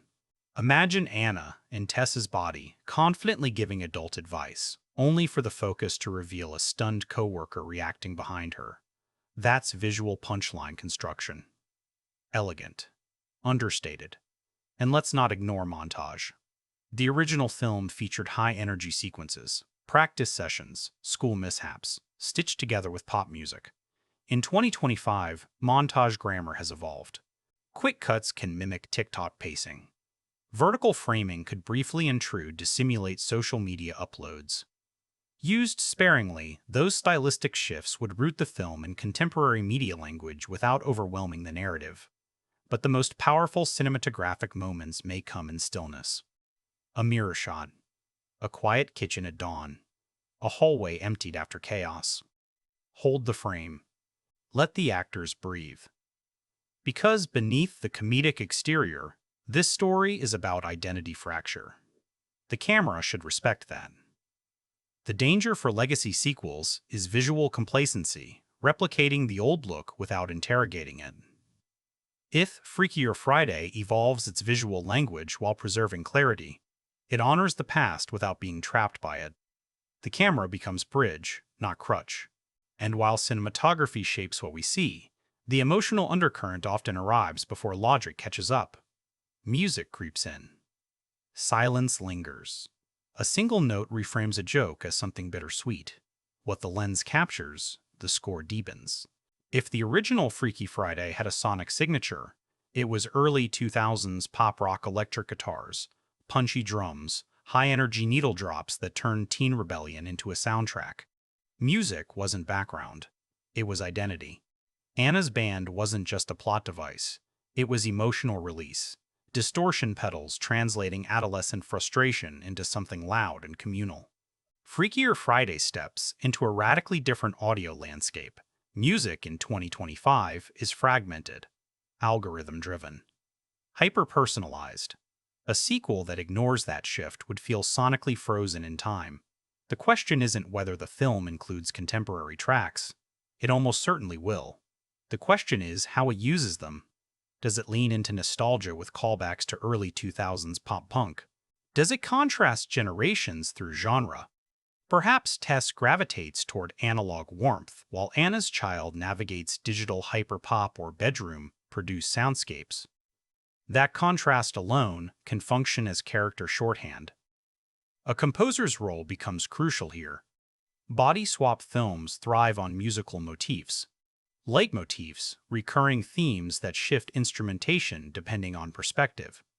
Imagine a central melodic idea introduced with warm strings during a mother-daughter reconciliation scene. Later, after the swap, that same melody appears in synthetic tones, slightly distorted, reflecting identity confusion. Same theme. Different texture. Emotional continuity beneath comedic disruption. Comedy scoring is delicate. Underscore too aggressively and you telegraph punchlines. Underplay it, and scenes fall flat. The most effective comedic scores often operate with restraint-light piano stabs, rhythmic cues that nudge rather than announce. Think of how Michael Giacchino scores character comedy. Playful, but never overwhelming. If Freakier Friday adopts a similar philosophy, the humor can breathe naturally. Then, there's the strategic use of silence. Silence in comedy is underrated. A body swap reveal scene doesn't need wall-to-wall music. In fact, stripping the score entirely during that first realization, the pause before panic can heighten absurdity. Let the room tone settle. Let confusion land. Then introduce a subtle musical swell as chaos unfolds. Emotional timing isn't just about notes played, it's about notes withheld. Diegetic sound that exists within the world of the film, will likely play a larger role than before. Teenagers today experience life through earbuds. Conversations are interrupted by notification pings. The sonic clutter of modern existence becomes part of the environment. Sound design must weave those elements seamlessly without overwhelming dialogue. A phone vibration at the wrong moment can become a punchline. A barrage of message alerts can underscore social anxiety more effectively than any line of dialogue. Consider generational auditory contrast. Tess may associate quiet with focus paper, pen, controlled spaces. Anna's world might hum with constant digital noise. When they swap, that sensory overload becomes experiential. Sound design can reflect this by subtly amplifying environmental noise in certain scenes. Crowded hallways that feel louder than usual. Notification echoes lingering just a fraction too long. You don't consciously notice the mix, but your nervous system does. And let's not forget the potential for a musical set piece. The original film's climactic rock performance remains iconic because it fused narrative payoff with sonic energy. If Freakier Friday attempts a parallel moment, it must evolve beyond simple repetition. Perhaps the performance isn't rebellious, but collaborative, multiple generations sharing a stage. Or perhaps it subverts expectation entirely, choosing intimacy over volume, acoustic instead of electric, raw instead of amplified. That inversion could signal maturity. Modern mixing techniques also allow for more immersive spatial sound. In theatrical exhibition, surround channels can isolate crowd reactions, whispers, ambient noise. A body swap panic attack scene could swirl audio subtly around the audience, mirroring internal disorientation. Used tastefully, immersive sound deepens empathy without distracting. And here's something often overlooked: vocal performance captured in close mic detail. When identity confusion peaks, breath matters. The slight crack in a voice, the hesitation before a sentence. Clean, intimate audio recording ensures those subtleties survive post-production. Emotional authenticity often rides on vocal nuance more than dialogue content. Ultimately, the audio landscape of Freakier Friday must balance nostalgia and evolution. Sprinkle in a callback track, and audiences smile. Anchor the score in contemporary texture, and the film feels current. Layer sound design thoughtfully, and the emotional beats resonate beyond punchlines, because comedy hits the brain. But music? Music hits somewhere lower, somewhere older. It bypasses logic. And once the film's visual and sonic worlds align, the final piece of its creation story comes into focus: the unpredictable, chaotic, human process of actually making it. The long days, the reshoots, the improvisations that weren't in the script but somehow became essential. That's where the real stories live. Legacy sequels often look effortless on screen. They rarely are. By the time Freakier Friday rolled cameras, it carried 2 decades of expectation. That kind of anticipation changes a set's atmosphere. You're not just making a movie, you're reviving a cultural memory. Production schedules for studio comedies typically run between 40 and 60 shooting days, depending on scope. Add returning stars with layered availability, younger actors juggling school schedules, and the logistical sprawl of modern Los Angeles locations, and coordination becomes its own subplot. Jamie Lee Curtis has described, in past productions, a preference for rehearsal finding rhythm before cameras roll. Lindsay Lohan, especially in her earlier career, thrived on instinctive energy. If that dynamic still exists, rehearsals likely became laboratories for rediscovering chemistry. Table reads matter more in sequels. Actors aren't just learning lines, they're recalibrating relationships. 2 decades can shift comedic timing. The first days on set probably felt less like action and more like rediscovery. Then there's the generational dynamic behind the camera. A new director means a new working style. Ganatra's collaborative reputation suggests a set environment that encourages improvisation. Comedy often improves through experimentation. Alternate line readings, physical gags discovered in blocking rather than written on the page.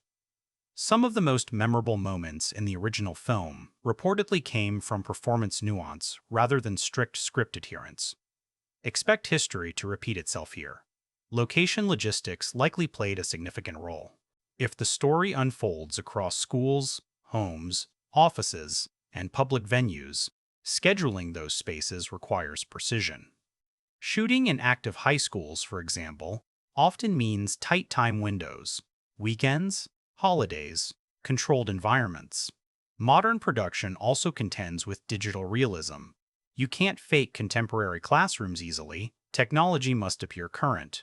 That means constant prop updates, screen graphics revisions, even last-minute tweaks if a device model becomes outdated mid-shoot. Weather, surprisingly, becomes a character in Los Angeles productions.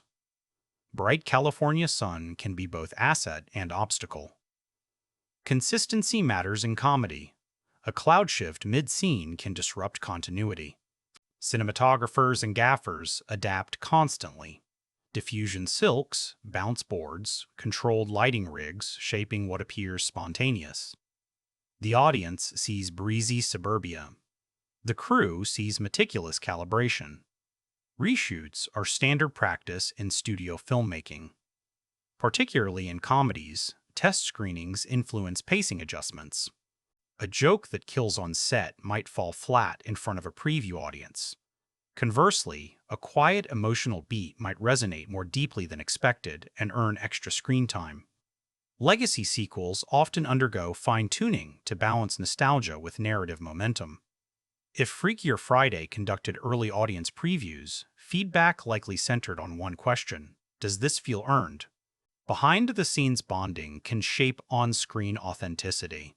Multi-generational casts often form unexpected mentorship dynamics.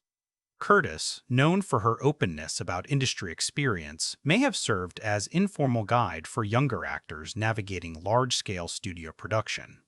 Those interactions subtly influence performance. Comfort breeds spontaneity. There's also the meta layer of media attention during production. Social media leaks, paparazzi set photos, viral speculation. Modern shoots operate under constant public observation. That external pressure can affect morale, but also generate buzz. Managing that visibility requires strategic communication from the studio, controlled first-look images, carefully timed announcements, building anticipation without oversaturation. One of the most unpredictable elements in comedy production is physical choreography. Body swap films demand precise blocking to sell identity shifts. An actor must mirror another's walk, posture, microgestures. That kind of physical mimicry often requires coaching, movement rehearsals, video playback comparisons. It's technical work disguised as spontaneity. When done right, audiences don't see the rehearsal hours. They see effortless chaos. Post-production becomes its own creative battlefield. Editing rhythm determines whether jokes land or linger awkwardly. Comedy editing is musical. A frame too long and energy drops. A cut too soon and reaction evaporates. Test screenings frequently adjust comedic pacing by seconds that feel microscopic in the edit suite, but monumental in a theater. And then there's the emotional reality of wrap day.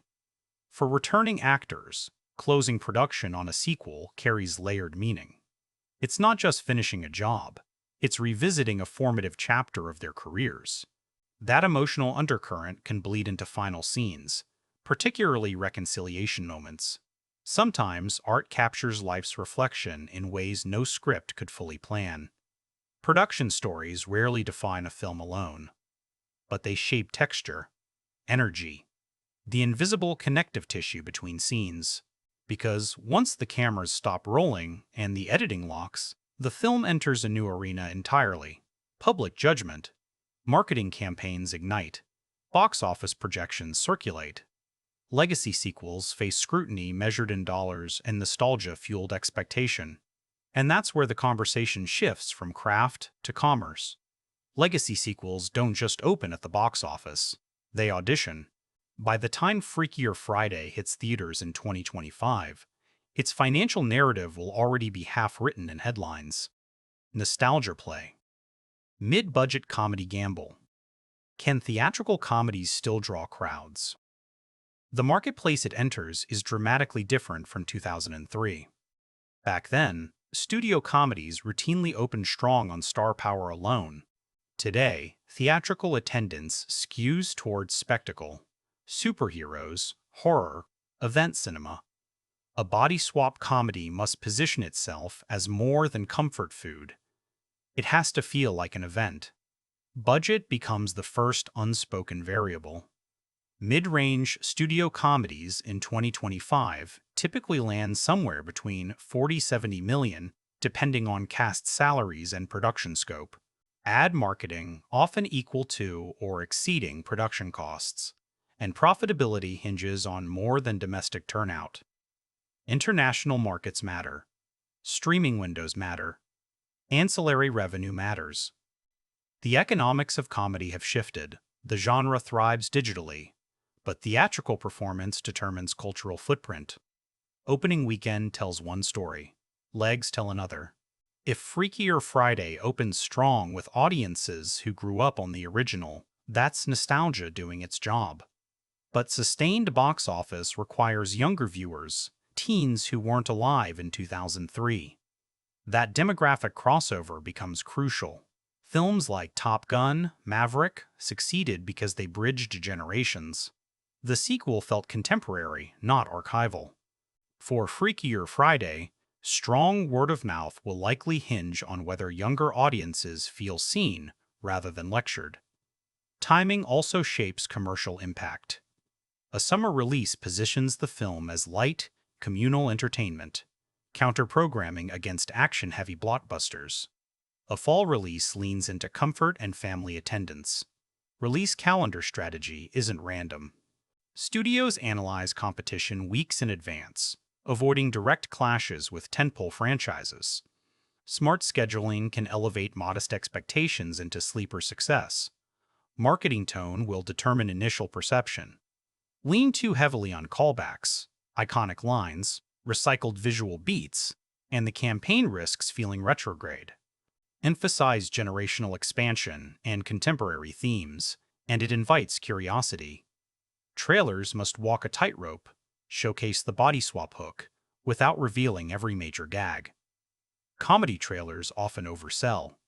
The most effective ones tease chemistry rather than punchlines. Then there's the streaming factor. The post-theatrical window has compressed dramatically in recent years.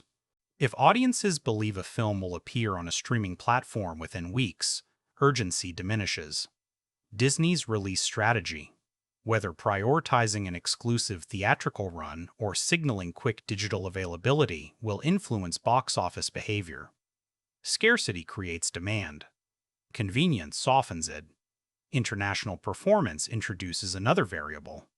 Body swap comedies rely on cultural relatability. Family dynamics are universal, but humor translation can be tricky. Physical comedy travels well. Dialogue-driven wit less so. If the film leans into universal generational tension rather than hyper-specific cultural references, it broadens global appeal. Overseas markets increasingly determine whether mid-budget films reach profitability. Let's talk benchmarks.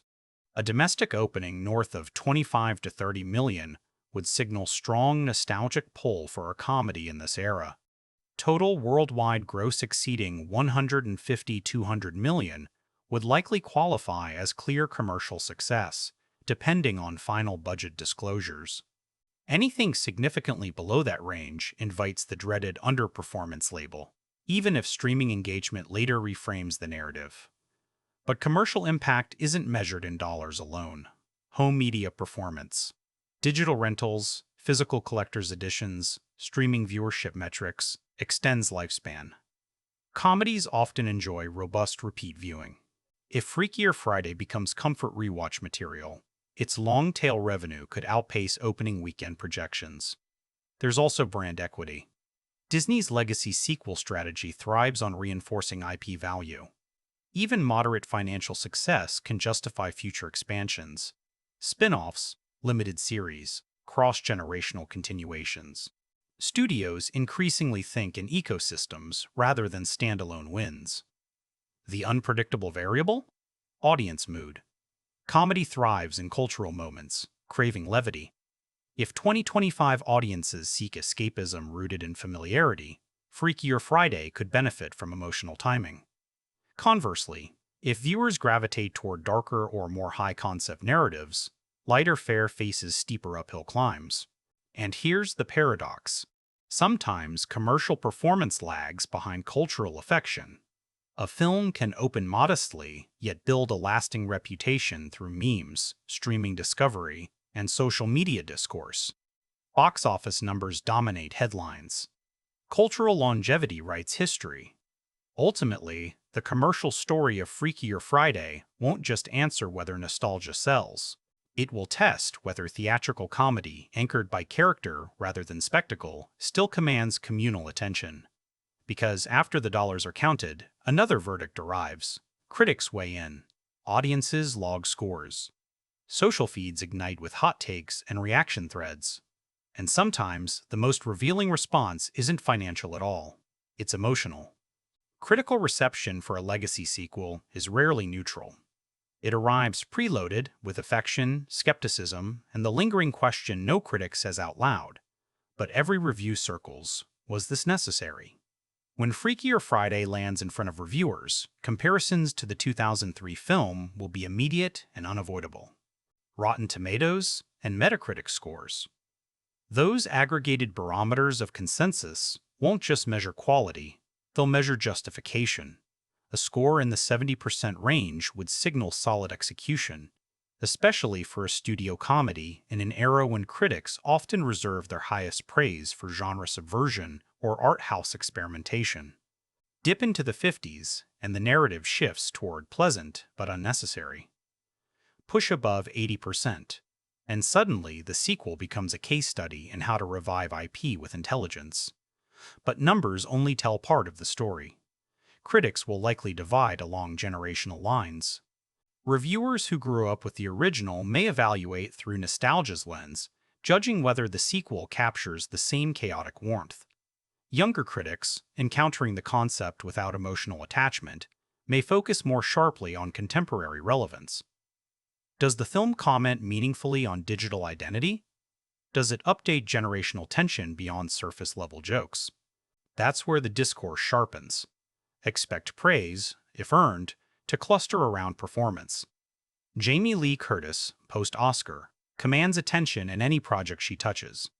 Critics often respond to her fearless physicality and emotional transparency. If she delivers layered comedy beneath slapstick, reviews will spotlight that. Lindsay Lohan's performance may carry even more scrutiny. Comeback narratives are seductive to critics. A strong showing could generate headlines framing the film as both sequel and career reclamation. Where reviews may diverge is tone. Some critics will embrace the film's warmth, calling it comfort cinema, light but sincere. Others may critique it for playing safe, particularly if the screenplay leans heavily on callbacks. Legacy sequels walk a tonal tightrope.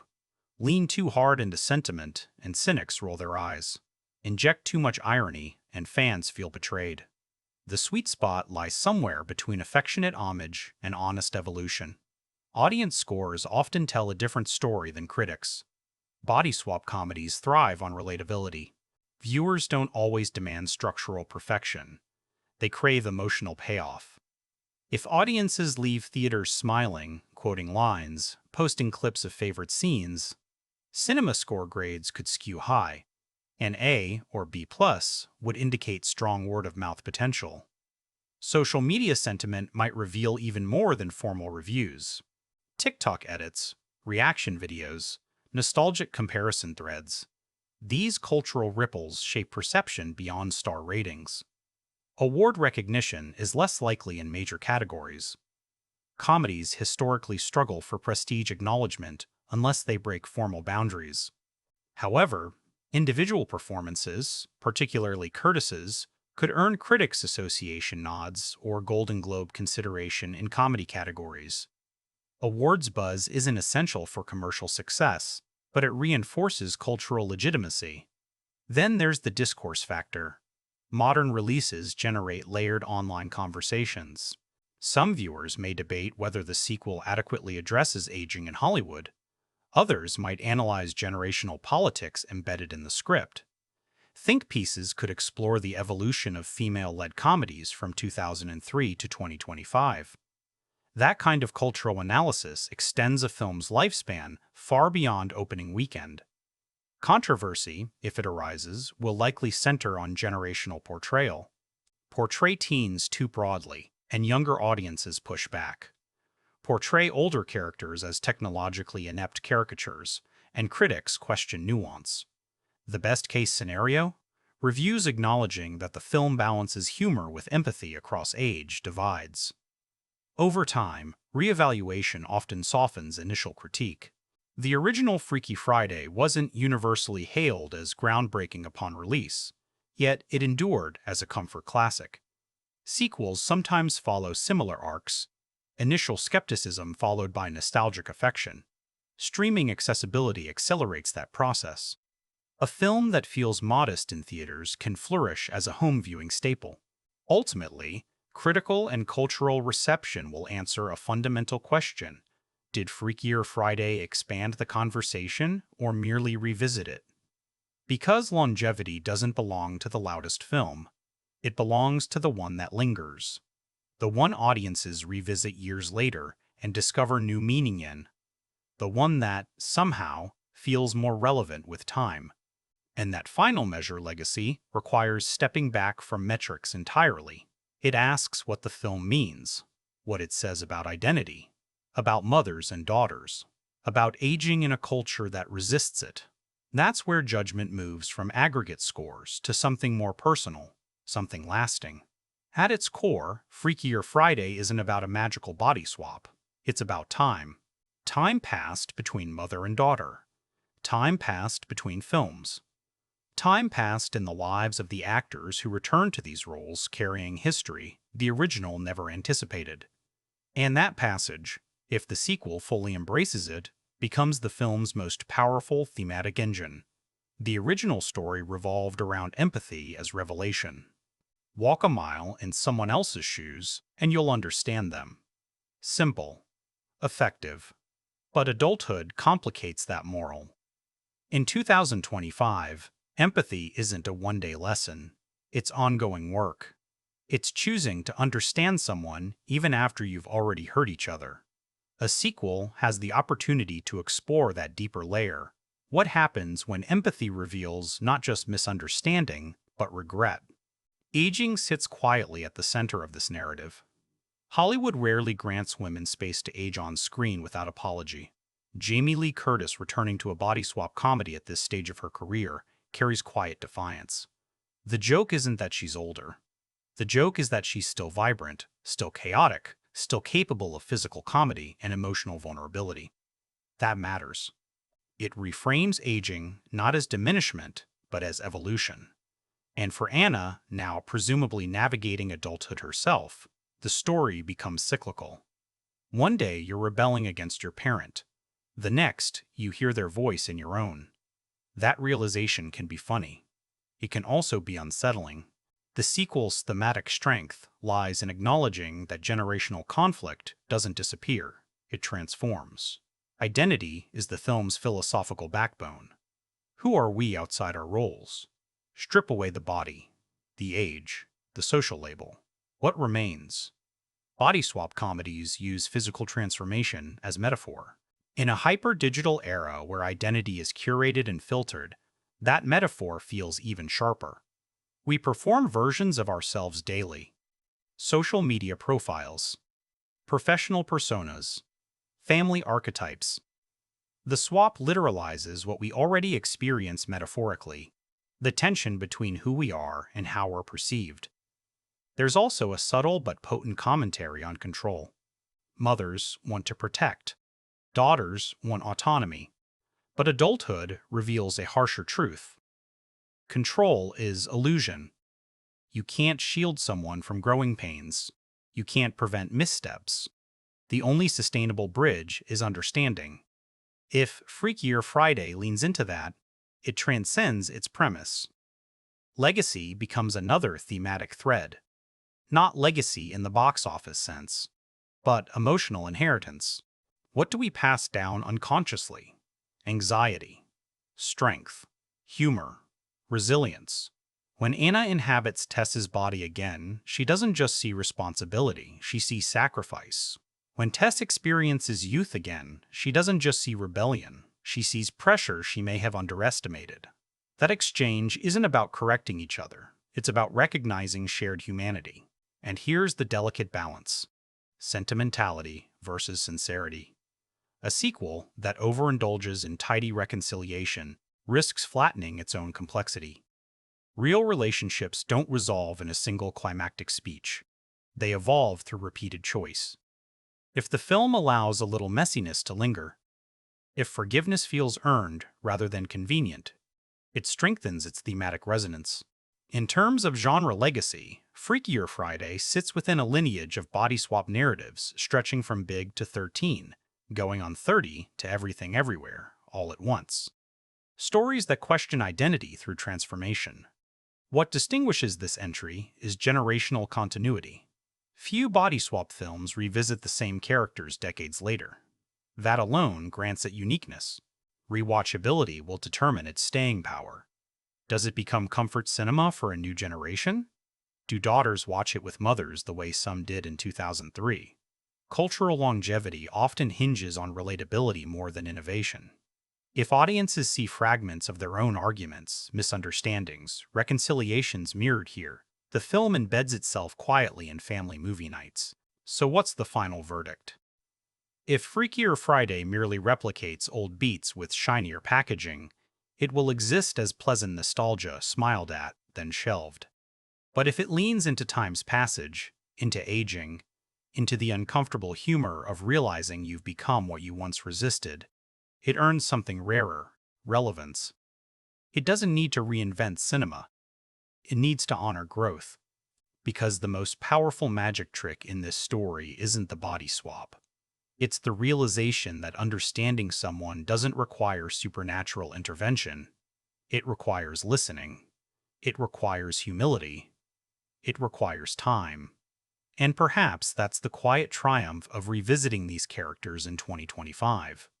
Not to prove the past was perfect, but to show that relationships, like films, can evolve. Sometimes they even get a little freakier. What lingers after the credits of Freakier Friday isn't the swap. It's the echo. Because once you strip away the magical device, what remains is something far more universal. The unsettling realization that we are always becoming our parents, and resisting them at the same time. The sequel, intentionally or not, operates like a mirror held up not just to Tess and Anna, but to the audience who aged alongside them. Here's where the film grows more interesting on re-examination. The first time you watch it, you track the mechanics. Who swapped? When will they swap back? What's the big set piece? But on a second viewing, the focus shifts. You start noticing behavioral inheritance. The way Anna disciplines her child with phrasing eerily similar to Tess. The way Tess, despite decades of maturity, still flinches at vulnerability the same way she did 20 years earlier. Growth doesn't erase instinct. It reshapes it. That cyclical pattern becomes the sequel's quiet thesis. We often talk about generational conflict as opposition. The film reframes it as continuity. Mothers and daughters aren't opposites. They're variations. The body swap literalizes what's already true. Identity is porous. Influence seeps through. And here's the deeper psychological layer. The original film treated empathy as discovery. The sequel treats empathy as maintenance. That shift matters. Understanding someone once doesn't permanently solve relational tension. It has to be renewed, re-earned. That's a more adult idea. Less fairy tale. More reality. There's also something subtly radical about how the film approaches aging. Hollywood typically allows male characters to age into authority, while women age into invisibility. Freakier Friday resists that pattern simply by centering Tess again. She isn't a side character mentoring youth from the background. She's still kinetic, still flawed, still funny. The comedy doesn't derive from her irrelevance. It derives from her adaptability. That distinction is crucial. When Tess inhabits youth again, the joke isn't, look how old she is. The joke is, look how fast the world moved. That's a universal anxiety. Technology accelerates. Language shifts. Social norms evolve. The body swap becomes metaphor for cultural displacement. And Anna's arc complicates that further. Becoming a parent reframes your past. You start recognizing your mother's exhaustion, her fear, her impossible balancing act. The sequel's emotional weight rests on that recognition, not in a heavy-handed way, but in glances, in pauses, in softened arguments. The strongest legacy films don't shout their message. They embed it in behavior. There's also the meta layer you can't ignore. Lindsay Lohan returning to this role carries cultural baggage. Audiences bring their memory of her teenage stardom, her public struggles, her reinvention. Watching her play an adult confronting identity feels almost autobiographical, even if it isn't. That layered perception enriches the viewing experience. Art reflecting life, reflecting art. And Jamie Lee Curtis? Her career arc adds gravity. In 2003, she was already iconic. In 2025, she's something else. An industry survivor, an Oscar winner, a performer who has outlasted trends. That presence subtly deepens Tess. The character feels lived in because the actor is. Rewatchability often depends on subtext density. The more layers a film contains, the more it rewards return visits. Freakier Friday may not be formally experimental, but thematically it invites reconsideration. Watch it once for comedy. Watch it again for inheritance. Now zoom out further. Legacy sequels often fail because they try to freeze time. They recreate tone, pacing, aesthetic, hoping audiences will accept replication as tribute. This film's smarter move is acknowledging that time changed everything. The pacing is slightly more reflective. The humor carries hints of self-awareness. The emotional beats linger longer than they did in 2003. That evolution signals respect for audience maturity. Does it reinvent the genre? No. Does it need to? Also no. What it does, at its best, is recontextualize a simple fantasy through the lens of adulthood. It recognizes that the real freaky element isn't waking up in someone else's body. It's realizing how much of them already lives in you. And maybe that's why the film works beyond nostalgia. Because it understands something quietly profound, relationships don't reset. They accumulate. Arguments accumulate. Love accumulate. Habits accumulate. Habits accumulate. So when Tess and Anna swap again, they aren't strangers forced into empathy. They're veterans of each other's flaws. That makes the reconciliation less about revelation and more about choice. Choice to listen, choice to soften, choice to evolve. And that, more than any magical cookie or cosmic coincidence, is the real transformation. Because what makes Freakier Friday resonate beyond novelty is not harmony, it's resistance. The most honest scenes in the film aren't the comedic meltdowns or the public embarrassments. They're the arguments that don't resolve cleanly. The ones where both sides are right. That's adulthood. That's generational tension in its truest form. Not villain versus victim, but worldview versus worldview. In 2003, the conflict was clear. Teenager wants freedom, mother wants responsibility. Binary. Clean. In 2025, the lines blur. Anna may want control as much as Tess once did. Tess may crave relevance in ways she never articulated before. When the swap happens again, it doesn't simply invert authority. It exposes insecurity. And insecurity is far more interesting than rebellion. There's a psychological principle at play here: projection. We often criticize in others what we fear in ourselves. When Anna accuses Tess of being out of touch, she's also confronting her own creeping fear of aging out of cultural relevance. When Tess critiques Anna's parenting, she's reliving the doubt she once carried. The body swap forces confrontation with those projections. You can't dismiss them when you're physically inhabiting the other perspective. That's layered writing. And it's where the sequel distinguishes itself from lighter genre entries. It doesn't treat generational conflict as spectacle. It treats it as inheritance. You don't just inherit eye color or mannerisms. You inherit coping mechanisms, defense strategies, emotional blind spots. Watch how the film stages confrontations. The blocking often places characters at thresholds, doorways, kitchen islands, school gates. Transitional spaces, symbolic but not heavy-handed. They're literally standing between worlds, between youth and adulthood, between past and present. That visual motif reinforces the narrative theme. Nobody is fully one thing anymore. There's also something quietly sharp about how the sequel handles technology. In lesser hands, tech becomes punchline. Older person doesn't understand apps. Easy joke. Instead, the film seems to lean into technological overwhelm as shared vulnerability. Even younger characters struggle under digital scrutiny. Performance anxiety isn't generational, it's systemic. Social validation metrics haunt everyone.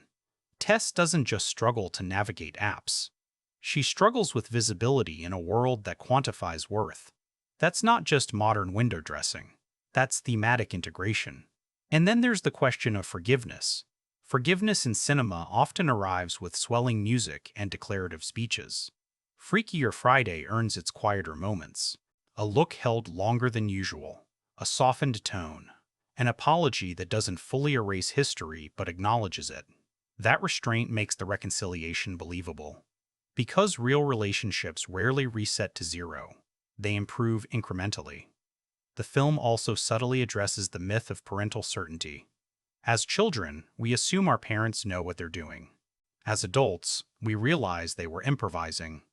That revelation can destabilize admiration, or it can humanize it. When Anna inhabits Tess's life again, she doesn't just see authority, she sees doubt, fatigue, compromise. That perspective shift doesn't make Tess perfect, it makes her relatable. And Tess, stepping back into youth, confronts something equally disorienting: possibility. The awareness that time narrows options, that doors once open quietly close. Experiencing adolescence again doesn't just trigger nostalgia, it triggers grief for paths not taken. The film doesn't overplay this. But it's there, underneath the comedy. That dual awareness, past and future colliding, adds emotional weight. From a genre standpoint, this positions Freakier Friday closer to reflective fantasy than pure slapstick. It uses a whimsical device to interrogate deeply human anxieties: identity drift, relevance, regret, responsibility. And here's where the sequel earns its place in cultural memory. It doesn't try to outdo the original's energy. It reframes it. The chaos is still present: public mishaps, generational misfires, but there's an undercurrent of self-awareness. The film knows its audience grew up, so it grows too. Legacy films often chase applause. This one, at its best, chases understanding. Not just between characters, between eras. Between 2003 optimism and 2025 complexity. And that temporal dialogue might be the film's most compelling achievement. It bridges a pre-social media adolescence with a hyper-digital adulthood. It acknowledges that while tools change, emotional needs don't. We still want to be heard. We still want to be respected. We still want to be understood. The body swap remains a narrative trick. But the emotional exchange, that's real. 10 years from now, Freakier Friday won't be measured by its opening weekend. It'll be measured by who rewatches it. Legacy isn't built in the first month. It's built in living rooms, on streaming platforms, on nights when someone scrolls past darker, heavier films and chooses familiarity instead. That's where this movie's long-term cultural position will quietly solidify or fade. Project forward to 2035. The teenagers watching this film in 2025 will be adults. Some will be parents. And suddenly, scenes that once felt exaggerated will feel uncomfortably accurate.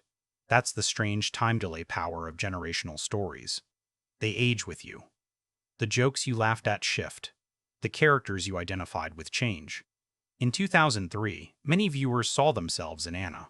In 2025, many see themselves in Tess. In 2025, they might see both.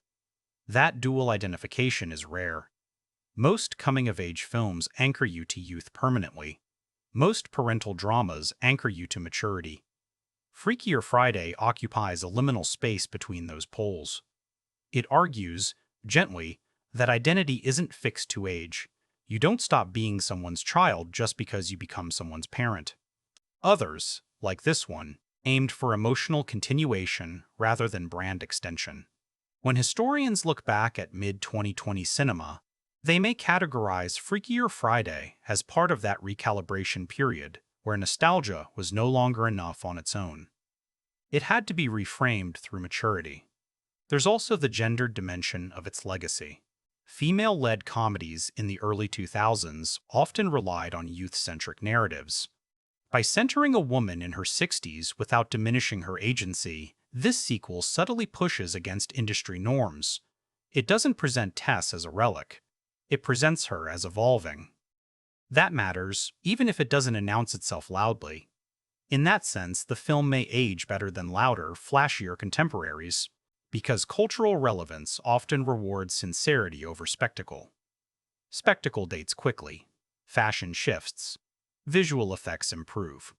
But relational tension, mother and daughter misunderstanding each other, that doesn't expire. If anything, it intensifies as society accelerates. There's also the question of meme culture. The original film thrived pre-meme era. The sequel exists within it. Certain reaction shots, line deliveries, or chaotic sequences may circulate far beyond the film itself. That digital afterlife influences how a movie embeds into public consciousness. Sometimes a single clip, 10 seconds, outlives the full narrative. And sometimes that clip reintroduces the entire film to new audiences years later. Rewatch value also hinges on emotional layering. A first viewing delivers plot and punchlines. A second reveals nuance. A third highlights subtext. If Freakier Friday sustains those layers, if it rewards familiarity rather than exhausting it, it may join the category of comfort films people revisit during life transitions. Breakups. Parenthood. Moments of personal reckoning. Because at its core, this story isn't about magical transformation. It's about perspective shift. And perspective shift becomes more valuable with age. There's something poetic about that. A sequel that argues for empathy growing more relevant as its audience grows older. That's quiet legacy building. Now step back even further. Imagine watching the original and the sequel back to back 20 years from now. The tonal contrast would be striking. Early 2000s, brightness versus mid-2020s introspection. Analog adolescence versus digital adulthood. Yet the connective tissue would remain intact, love expressed through conflict. That continuity is powerful. And perhaps the most fascinating long-term outcome isn't critical reassessment.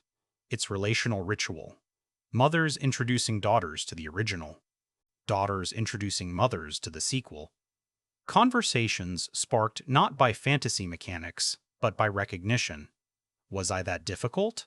Was I that strict? Did we really fight like that? Cinema at its best becomes conversation starter, not moral lecture, not generational scolding. Dialogue. If Freakier Friday achieves that, even modestly, it secures more than box office success. It secures relevance. Because trends fade. But recognition? Recognition endures. And in the end, maybe that's the true magic trick the film pulls off. Not swapping bodies, not orchestrating chaos, but reminding us, across decades, that understanding is a moving target. You don't reach it once and keep it forever. You revisit it. You renegotiate it. You relearn it. You relearn-negotiate it. You relearn it. And sometimes, if you're lucky, you laugh while doing it.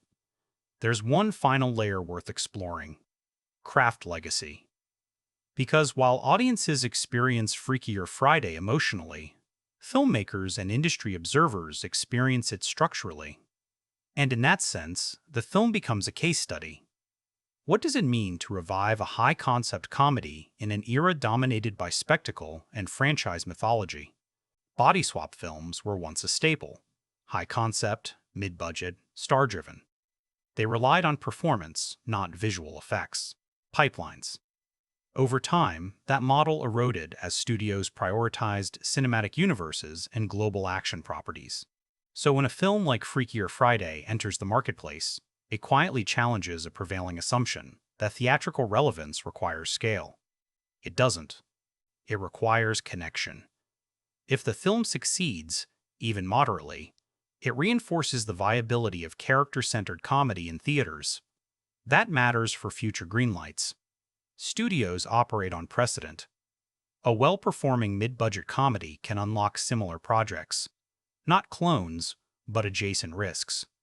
Stories driven by relational dynamics rather than explosions. And here's where its industry legacy deepens. Jamie Lee Curtis returning to a role across decades reinforces the value of long-term character stewardship. Hollywood often discards female characters once their youth-centric arc concludes. Freakier Friday argues, implicitly, that women's stories don't expire. They evolve. That reframing could influence how studios approach legacy storytelling for other properties. Then there's Lindsay Lohan's career arc. Hollywood rarely offers sustained second acts to actresses whose early fame burned intensely. If her performance here resonates critically and commercially, it adds another chapter to the narrative of reinvention. That ripple effect isn't quantifiable, but it's visible in casting trends that follow. From a structural standpoint, the film also demonstrates something subtle about sequel architecture. The strongest legacy sequels don't attempt escalation through magnitude. They escalate through perspective. Top Gun, Maverick deepened its original by exploring mentorship and mortality. Freakier Friday deepens its premise by exploring inheritance and aging. Same device, expanded lens. That approach may influence how other studios revisit high-concept comedies from the late 90s and early 2000s. Rather than amplifying chaos, amplify emotional complexity. And there's another fascinating technical ripple. Body swap narratives require performance mimicry, a craft exercise in dual embodiment. In an industry increasingly augmented by digital de-aging and visual trickery, this film relies on actor-driven transformation. No CGI youth filters. No AI voice swaps. Just performance. That's almost old-fashioned. And maybe that's its quiet rebellion. Because, at a time when technology can simulate almost anything, watching two actors physically reinterpret each other reminds audiences of something elemental. Acting is translation. Emotional translation. Behavioral translation. That craft visibility may not dominate headlines, but it earns professional respect. The film also functions as generational bridge in production culture, younger crew members working alongside veterans, contemporary digital workflows merging with classic studio comedy rhythms. Every film set becomes microcosm of industry transition. In that sense, Freakier Friday isn't just about generational empathy on screen, it's an embodiment of it behind the camera. Now, step back to the thematic through line that has carried us across 17 parts. Time, identity, inheritance, empathy. The sequel's greatest achievement isn't innovation. It's continuation with awareness. It acknowledges that the audience changed, that the world changed, that the actors changed, and instead of pretending otherwise, it builds those changes into its foundation. That's maturity. Will it be remembered as groundbreaking cinema? Probably not. Will it be remembered fondly by those who see themselves reflected in its generational friction? Very likely. And that distinction matters. Because cultural importance doesn't always align with technical revolution. Sometimes it aligns with timing, with resonance, with the quiet comfort of recognizing your own life refracted through fiction. If the original Freaky Friday captured the energy of adolescent rebellion at the dawn of the digital age, Freakier Friday captures something subtler, the unease of adulthood in a world that moves faster than emotional adaptation. And maybe that's the final irony. The body swap is fantastical. The generational tension is timeless. The need for understanding is permanent. In the end, what this film ultimately offers isn't spectacle or reinvention. It offers perspective. And perspective, unlike youth, doesn't expire. Because long after industry analysts stop debating box office multipliers and critics move on to the next release cycle, Freakier Friday will live or fade inside individual memory. And that's the truest measure of impact. Think about the first time someone watched the original Freaky Friday. Maybe it was in a crowded theater in 2003. Maybe it was on DVD at a sleepover. Maybe it was a random cable rerun that caught them mid-argument with their own parent. The film embedded itself not because it was revolutionary, but because it met people at the right emotional moment. The sequel has the same opportunity. But now, the emotional entry points are layered. A mother watching with her teenage daughter may laugh at the exaggerated fights, then go quiet during the reconciliation. A daughter may roll her eyes at Tess's anxieties, then catch herself recognizing the same fear in her own future. The film becomes less about plot and more about projection. You don't just watch it, you map yourself onto it. And that mapping changes over time. There's a fascinating phenomenon with generational films. They age differently depending on when you re-encounter them. Watch Freakier Friday at 18 and you see rebellion. Watch it at 35 and you see responsibility. Watch it at 60 and you see memory. Same scenes, different emotional anchors. That elasticity is rare. It's also why body swap stories endure across decades. They externalize what we internally experience.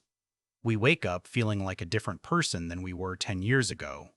We inhabit roles we once criticized. We hear our parents' voices and our own speech and pause, startled. The film doesn't solve that tension, it normalizes it. And normalization is powerful. In a culture obsessed with reinvention, Freakier Friday suggests continuity. You don't shed your past identities, you integrate them. The rebellious teen becomes the anxious parent. The strict mother becomes the reflective elder. It's not replacement. It's accumulation. That's the quiet thesis threading through all 17 parts of this analysis. Time doesn't erase conflict. It reframes it. And maybe that's why the sequel feels less frenetic than its predecessor. It isn't chasing youthful energy. It's interrogating maturity. The comedy still pops. The chaos still unfolds. But underneath, there's a pulse of recognition that life rarely resolves cleanly. Even reconciliation scenes feel grounded in choice rather than magic. Because ultimately, the body swap is temporary. The relationship is permanent. That distinction lingers. When the credits roll, the spell lifts. Tess and Anna return to themselves. But they're altered, not by fantasy, but by perspective. That's the emotional residue audiences carry out of the theater. And here's the final reflection. Legacy films often aim to preserve what was. Freakier Friday works best when it accepts that preservation is impossible. The world moved. The characters moved. The audience moved. Instead of pretending otherwise, it builds story from that movement. That's maturity in storytelling form. Will every viewer connect with that nuance? No. Some will want louder chaos. Some will want sharper satire. Some will prefer the uncomplicated spark of the original. But for those who felt the strange disorientation of becoming the adult they once resisted, for those who've looked at a parent and suddenly seen a person rather than a role, the film offers something resonant. Not perfection, not reinvention, recognition. And in the end, recognition is what makes stories last. Because one day, years from now, someone will rewatch Freakier Friday with their own child. And in a quiet moment between laughs, they'll feel it. That subtle shift. The understanding that generational tension isn't a flaw in the system. It is the system. It's how empathy evolves. It's how perspective expands. It's how families grow. The magic was never the swap. It was the willingness to see each other differently, even if only for a day. And that idea? That one doesn't expire.